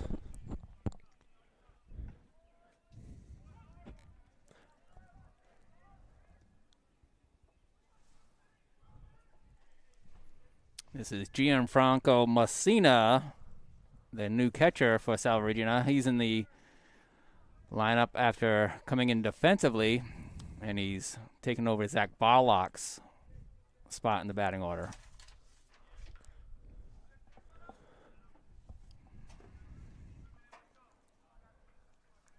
Messina's batting 167 on the year, 6 ABs. He's got 1 hit. He's the backup catcher to Dylan Ketch.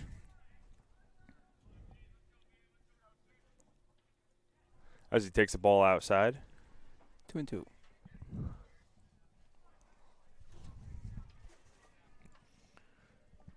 Messina, another Rhode Island kid from Cranston, Rhode Island. Went to LaSalle Academy where he was a catcher.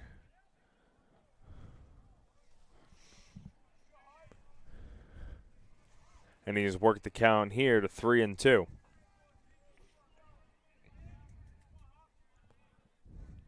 Pitch by Harper. And he misses outside, and Messina will be on for the Seahawks.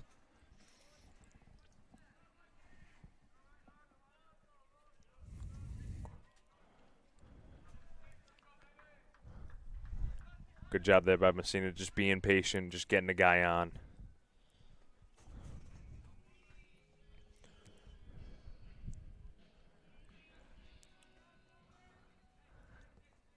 That'll bring up the senior third baseman, Dustin Cicada, as he takes strike one. Cicada is 0 for 1 on the day. He has been hit by a pitch.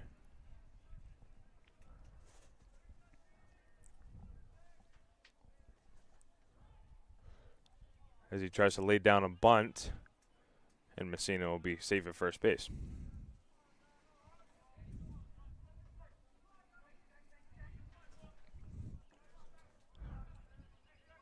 Harper up 0-2. Looks in for the sign. Checks on Messina and comes to the set. He delivers. That'll be outside for ball one.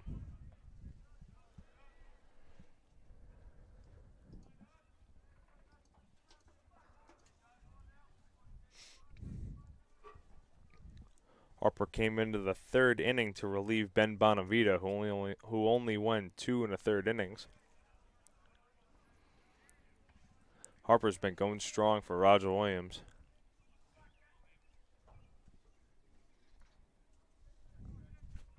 Yeah, he's had an outstanding afternoon for the Hawks.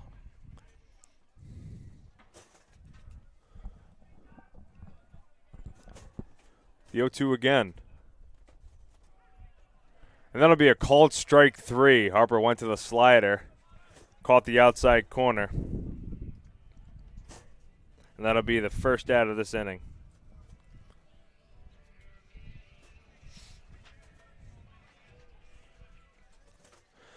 That'll bring up the leadoff hitter, Matt D'Amato.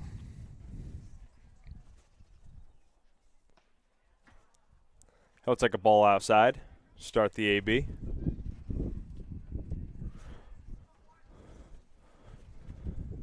D'Amato's had kind of a quiet game so far today. As he ropes that ball up the middle, taken by Holman unassisted, throws to first for the double play. So that'll go down as a 6-3 DP to retire the side.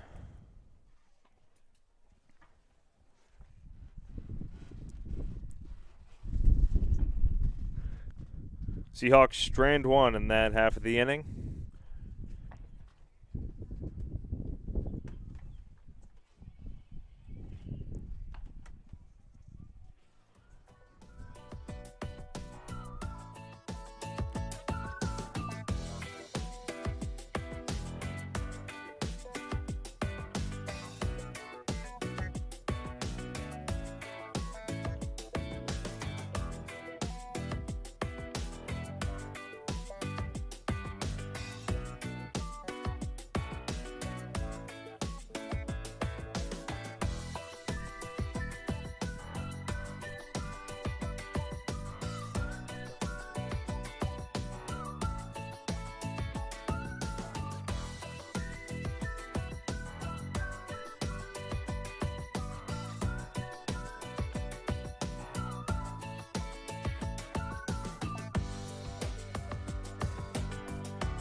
And welcome back. Jonathan Lynch alongside Ed Habershaw. New pitcher in for the Seahawks is going to be the graduate student right-handed sidearmer Kyle Brown.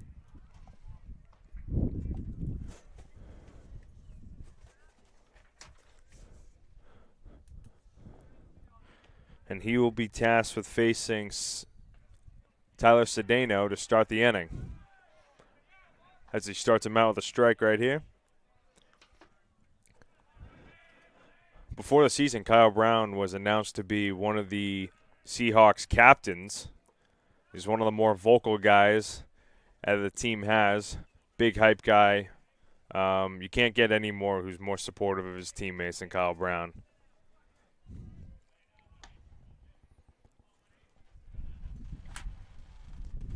Just misses downstairs. Spent a lot of time playing catcher Kyle Brown, both being sidearm pitchers. Yeah. Salve. A lot of time spent working on our pitches, fastball. He's primary fastball slider, changeup, like a lot of different sidearm guys are. And he is, every year he's worked on his craft.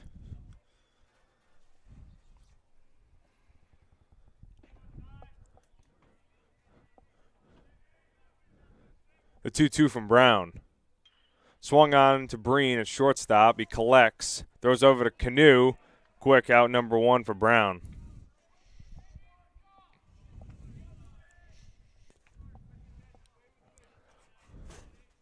So Brown gets the first guy. Now it'll be Brandon Jenkins.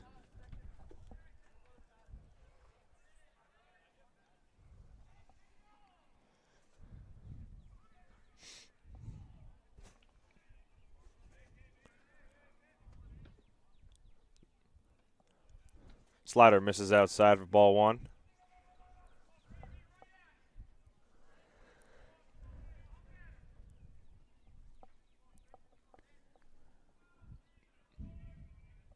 The 1-0. Misses outside for ball two.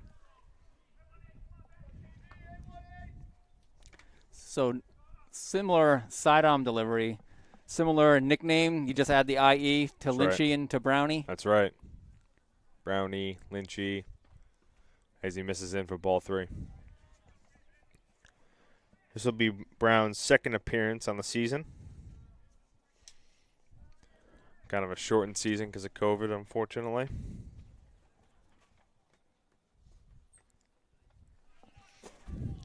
And Jenkins will earn a 4-pitch walk here. He'll be on board for the third time today.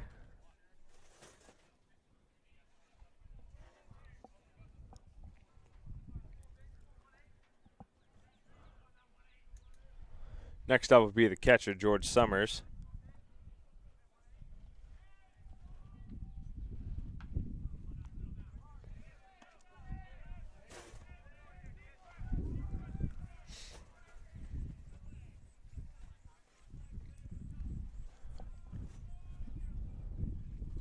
Brown delivers the 1-0. Skips it to Messina as Jenkins tries to get second base, but there's going to be no throw.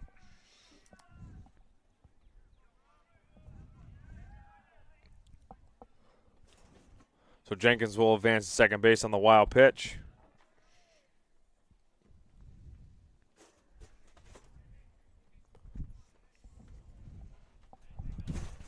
Man on second, 1 out, 2-0 the count.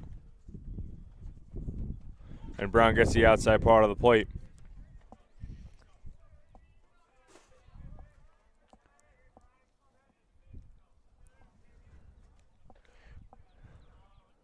A 2-1.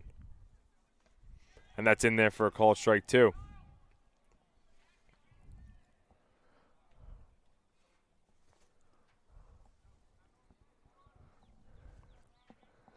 Two coming in from Brown.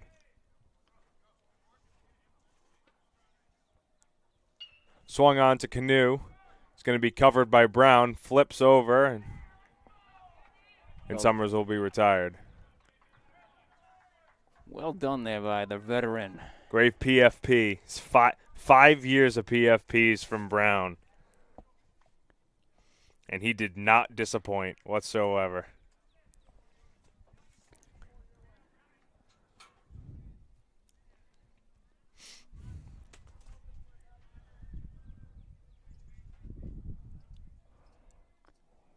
All the pitching coaches that have been at Salve since he's been here would be so proud. McKeon, Coach Kiyu, H-Bod, Brian Farrell. Swung on to the Cicada. Throws a long over to Canoe. Canoe picks it, and he'll be called out at first base. So despite the walk, Brown gets the last 3 guys. We're going to go to the top half of the 8th inning. We're going to have a pitching change for the Hawks. We'll be right back.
New pitcher for the Hawks will be Matt Vernaticola, the senior from Berlin, Connecticut. Vernaticola pitched in Game 1 today. And I was telling Ed in over the break that, that's just classic just playoff baseball. He's already been used today. Just use him again. Save the arms,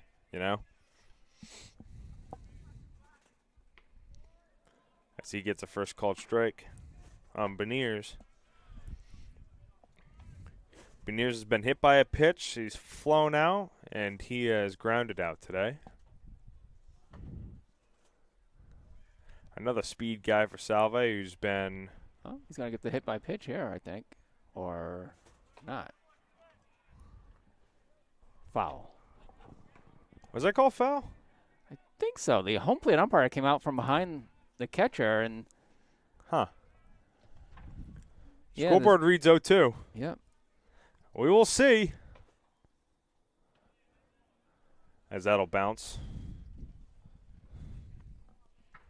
Vernaticola just had 1 inning of work in Game 1 on the final frame. Gave up a hit, but no runs across the plate for the Seahawks against him. How many pitches?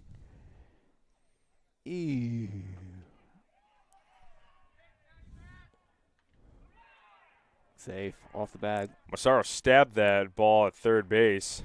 Made a high throw to Jenkins at first base. Wasn't able to get down in time. Beniers is on board for the Seahawks. Base hit? Base hit. Just the third hit for the Seahawks. Vernaticola, 14 pitches for 9 strikes in the Game 1 loss to the Seahawks. Yeah, Salve Regina winning 9-5. That's not bad. No. It'll be all right.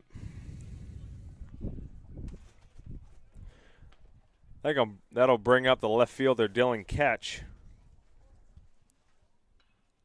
as he fouls that straight back.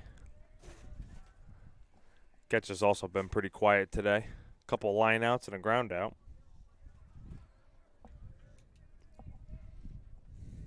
As he bats here in the top half of the 8th inning, Roger Williams is the home team today, despite the location being at Salve Regina. Yeah, postseason baseball allows for the visitors to be home. That ball will be lifted. Cedeno is under it in center field, and he will retire catch.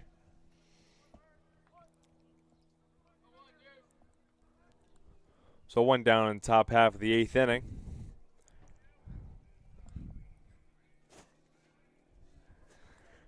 And that'll bring up first baseman Tyler Canoe, who replaced Sean O'Malley a few innings ago.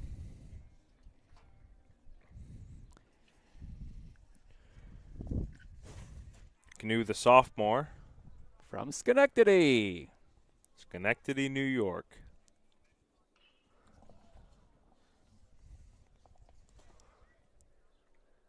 He's got 5 hits on the season, 28 ABs.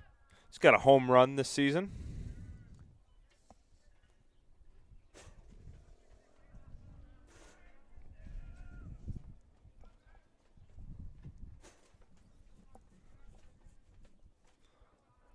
Fernando Tacola comes to the set, delivers. Low.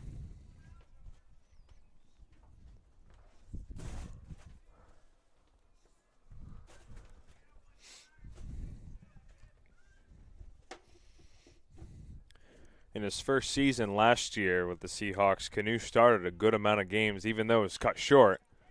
This ball is back. Cedeno under it. And he drops the ball right in front of the fence at center field. Right in front of the 390 sign. Ben Years did a great job getting all the way over to third on that.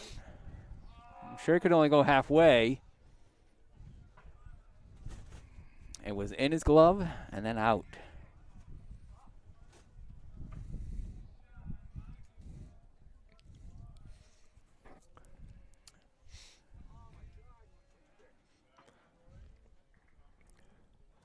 So Canoe on second base and Ben Years on third. E8?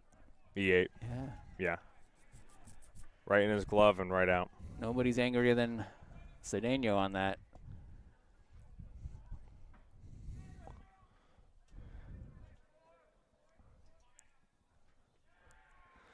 As we're going to have a pinch hitter, it's going to be Chris Veneruso as he gets hit on the hand or the wrist, and he will be awarded first base. Sees one pitch, gets hit by the pitch. He was batting for Anthony Ciesco, and he'll probably take over at second base for the Seahawks senior. That's going to bring up the DH, Brandon Grover. So that'll be bases loaded full of Seahawks as Grover takes to strike one. So this is how the comeback begins. That's right. That's right. That's the thing about baseball is no clock. There is none. No clock. What did Yogi say? That's a base hit through the 3-4 hole for Grover. Beniers is going to score. Canoe's coming around. And the ball is going to be cut off by Jenkins. That's going to be a 2 RBI for Brandon Grover. Veneruso moves over to the third base.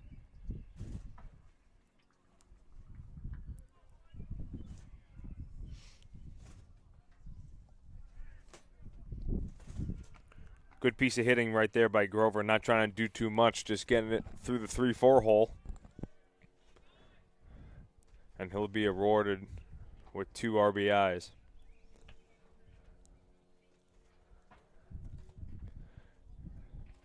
Next up is the shortstop, Michael Breen.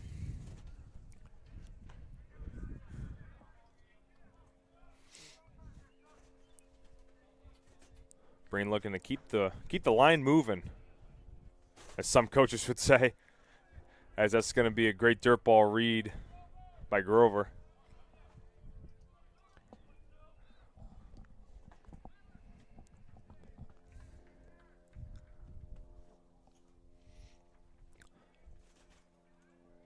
So now it'll be second and third for the Seahawks with one man out. Michael Breen at the plate. As he lines that to shortstop, bobbled by Hoban, collects it, and he will get it over to Jenkins in time for out number 2. Benarusso will come in to score, but Grover will stay at second base. 6-3 on the putout. 6-3 with an RBI.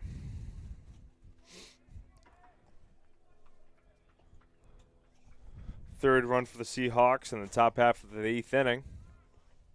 Score is now 12-4.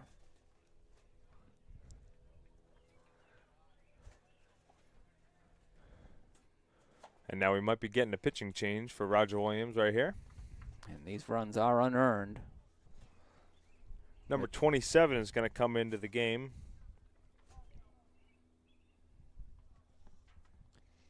It's going to be Brandon Sismadia.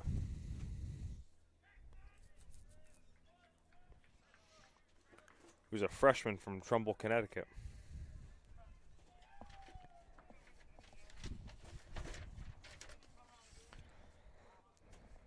This is going to be his second appearance of the year. Only has a third of an inning. But that third of an inning is a strikeout.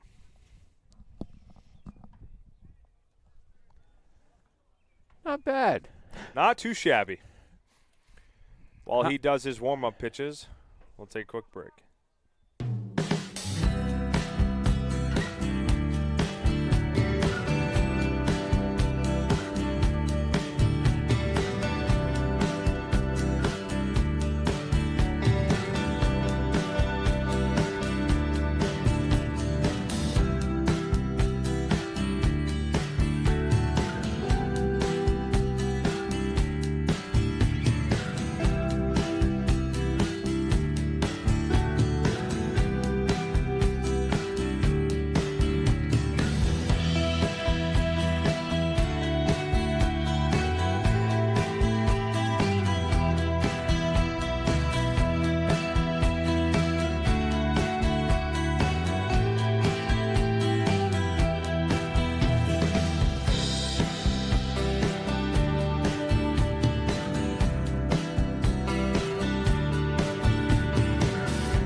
Now the hitter will be Gianfranco Messina.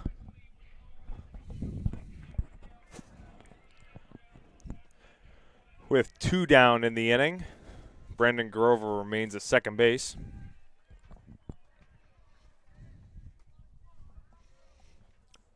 Sismadia delivers. That'll be fouled off to the right side.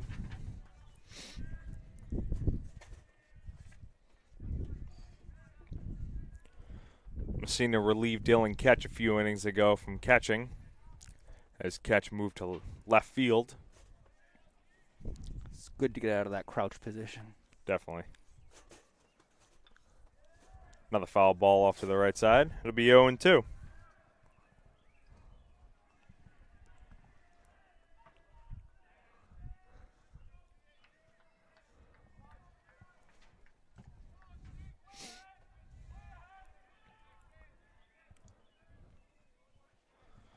Media comes to the set.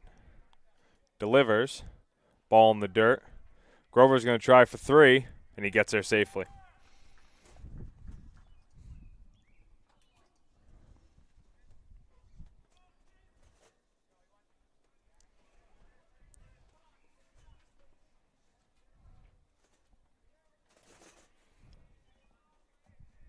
One and 2 the count, 2 outs. Man on third. The pitch. Bounces in, but good job by Moore and Summers to block it.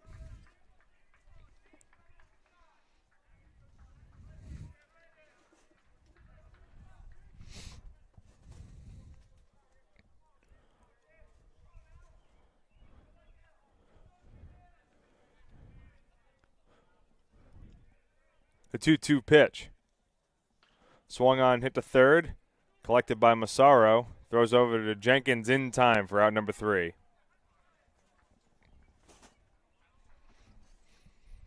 Good work by Sismadia getting the guy out. We're going to go to the bottom half of the 8th inning. We'll be right back.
And welcome back. Jonathan Lynch alongside Ed Habershaw, bringing you Salve Regina baseball here on this beautiful Saturday afternoon in Newport, Rhode Island. You know what's better than a beautiful Saturday afternoon? What's that? What's happening tomorrow is going to be a beautiful Sunday. Right. New pitcher for the Seahawks is going to be the left-handed lefty side armor, Eddie Hardiman.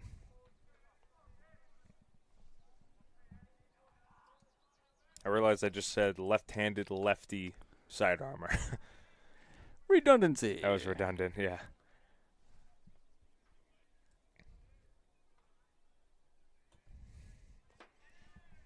From Danvers, Massachusetts, went to St. John's Prep.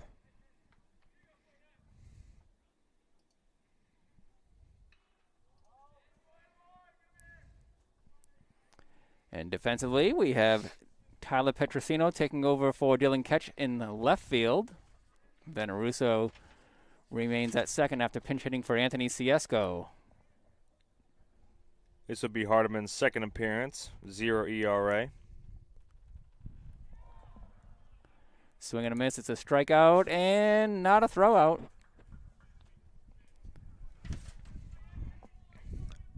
So Hardiman will be awarded the strikeout, but Bonavita will be awarded first base.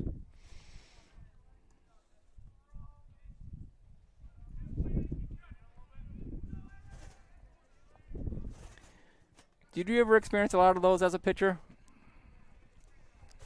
I can't remember any of those off the top of my head. It is definitely frustrating when it happens, though. As Hardiman misses with that one low. Ball one.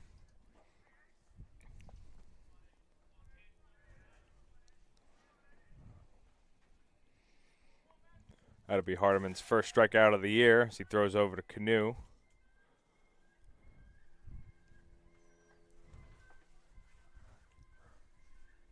And that's Bonavita on first. He was a starting pitcher, now just the designated hitter. He had the home run leading off against Jacob Simon.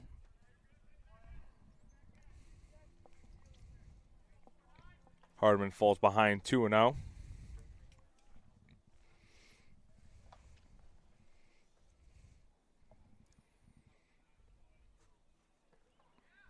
Gets a called strike one.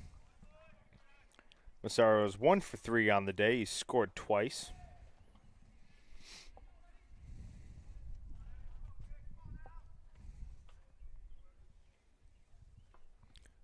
As he followed this straight to the backstop.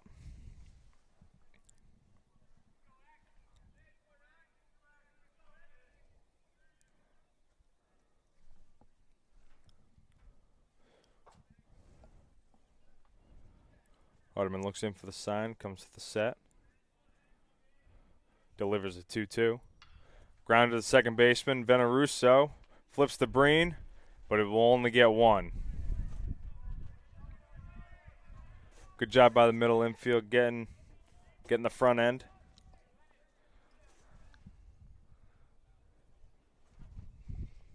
That'll be a fielder's choice for Massaro.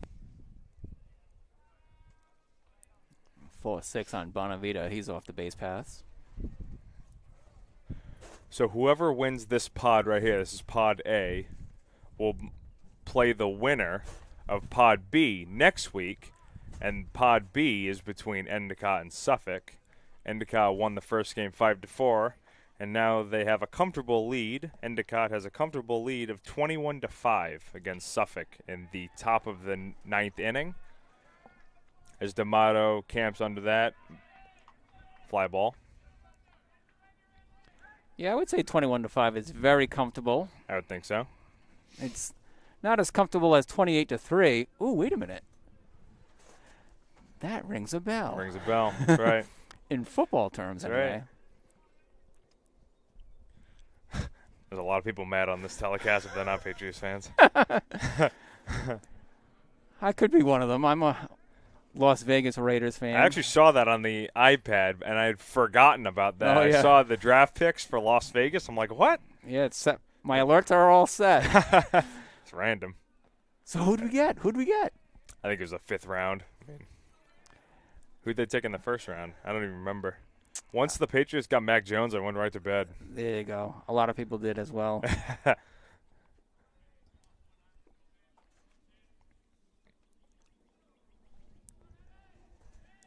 As Eddie falls behind 3-0 to Eddie Jackson. Eddie versus Eddie. I like that name. Eddie. Yeah, there's a bunch of Eddies. Hardiman and Jackson. Uh-huh. And Havershaw.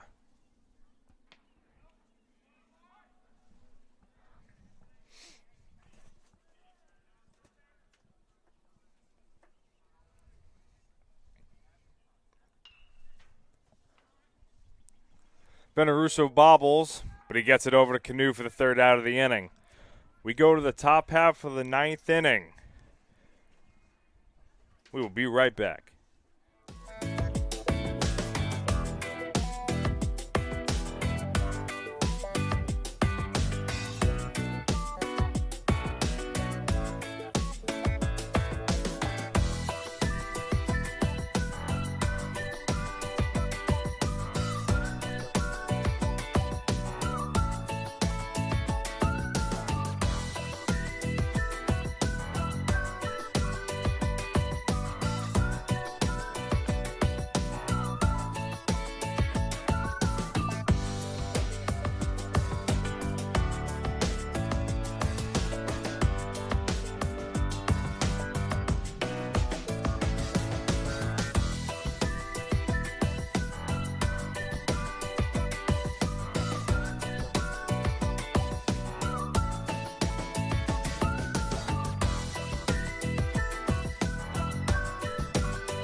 And welcome back. Jonathan Lynch alongside Ed Habershaw bringing you Salve Regina and CCC baseball here on a beautiful Saturday afternoon in Newport, Rhode Island. Gorgeous. Absolutely gorgeous. So like I said last inning, Endicott's up 21-5, and then And they won the first game. They won the first game. So the winner of this game and the winner of this series and the winner of Pod B series will play next week, right? Yes. And then whoever wins the CCC championship, then what happens after that? They're on to the NCAAs. I'm not sure how the NCAAs are organized this year, as Justice Welch, pinch hitter, flies out foul territory to the left fielder Galino. So the NCAAs will regionals will happen after that. Yes, it's a smaller field. I don't think it's as big as previous years, so Yep. there definitely will not be that many at-large bids. So Yeah. winning your conference championship is imperative. And he's out on the bunt. And the bunt hits the plate, it appeared. Catcher It appeared that unassisted. it hit the plate and just went straight up in the air and tagged Amato for the out number 2.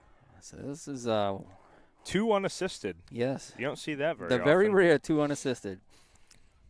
So do you know where the regional is going to happen? Cape Cod, Harwich again? No idea yet. Yeah. I'm sure they'll have a selection show as they have in Yep. the past for the different sports. I know Yep. women's lacrosse is coming up because they're already in their postseason. Mm-hmm. A couple years ago, baseball was at Trinity. That's where in 2019 it was at Trinity. 2017 when we played, it was at Harwich. Yeah, and it was bigger in Harwich. I think they had 8 teams Yep. there, and Mhm. at Trinity was just 4 teams. And I think that's the trend is going for fewer teams, so smaller Yeah. Yeah, it was mini small. tournaments. As a ground ball to Hopen, he collects, throws to Jenkins, and that will be the game.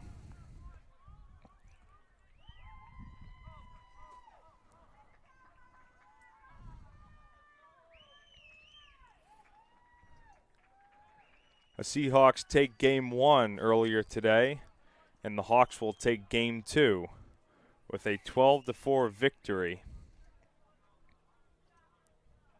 The rubber match will be tomorrow, right? Yep, they split today.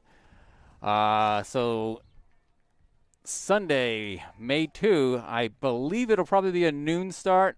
It's not official yet, but we'll carry it from here, from Newport, Rhode Island. It'll be at Reynolds Field. All 3 games scheduled for here. Salve will be the home team in Game 3, as they were in Game 1. Final here from Game 2, as the Hawks of Roger Williams salvage a split of the best-of-3 series first 2 games. 12 runs on 7 hits, 2 errors, and 4 runs on 4 hits, 4 errors for the Seahawks. We will give thanks to Jonathan Lynch, helping with the broadcast here and keeping a scorebook. Gavin Parent behind the backstop. We can show his view for the entire 2 games. He's been bringing us the action from near home plate. Wonderful job by Gavin Parent. And we will have baseball continuing into Sunday, May 2. You got it. The winner of tomorrow's game will face the Gulls of Endicott College. And if it's Salve Regina, it'll be here. A 3-game series next weekend. If it's Roger Williams, it'll be hosted by the Gulls of Endicott College. So for Jonathan Lynch and Gavin Parent, I'm Ed Habishore. Thank you very much, everybody. Have a good night.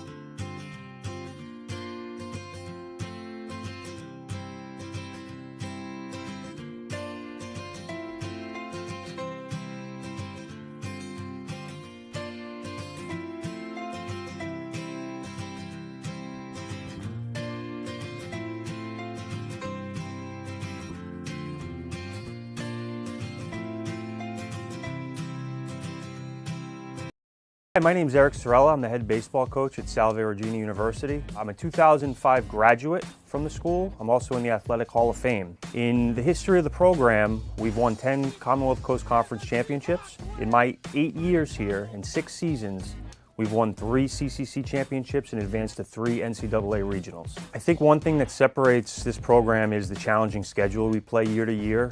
In Division III college baseball, there's close to 400 teams. Typically, we're in the top 50 to 75 in strength of schedule out of 400. On top of a challenging schedule, we're also going to travel to Florida each year during spring break. Typically, we'll take a weekend trip somewhere down south and play 2 or 3 more games. We really want to run this program like a Division I program, but within the D3 rules. We're looking for highly motivated student athletes, especially competitive ones. We want our student athletes to compete in the classroom, in the weight room, and on the baseball field. If you're interested in the program, you should send us an email with a schedule and your contact information as well as your coach's contact information. We'll be likely to cross paths during the summer, and if we don't, we'll be able to see you at one of our prospect camps that we can invite you to. If you have any other questions, feel free to email us or reach out. Take care.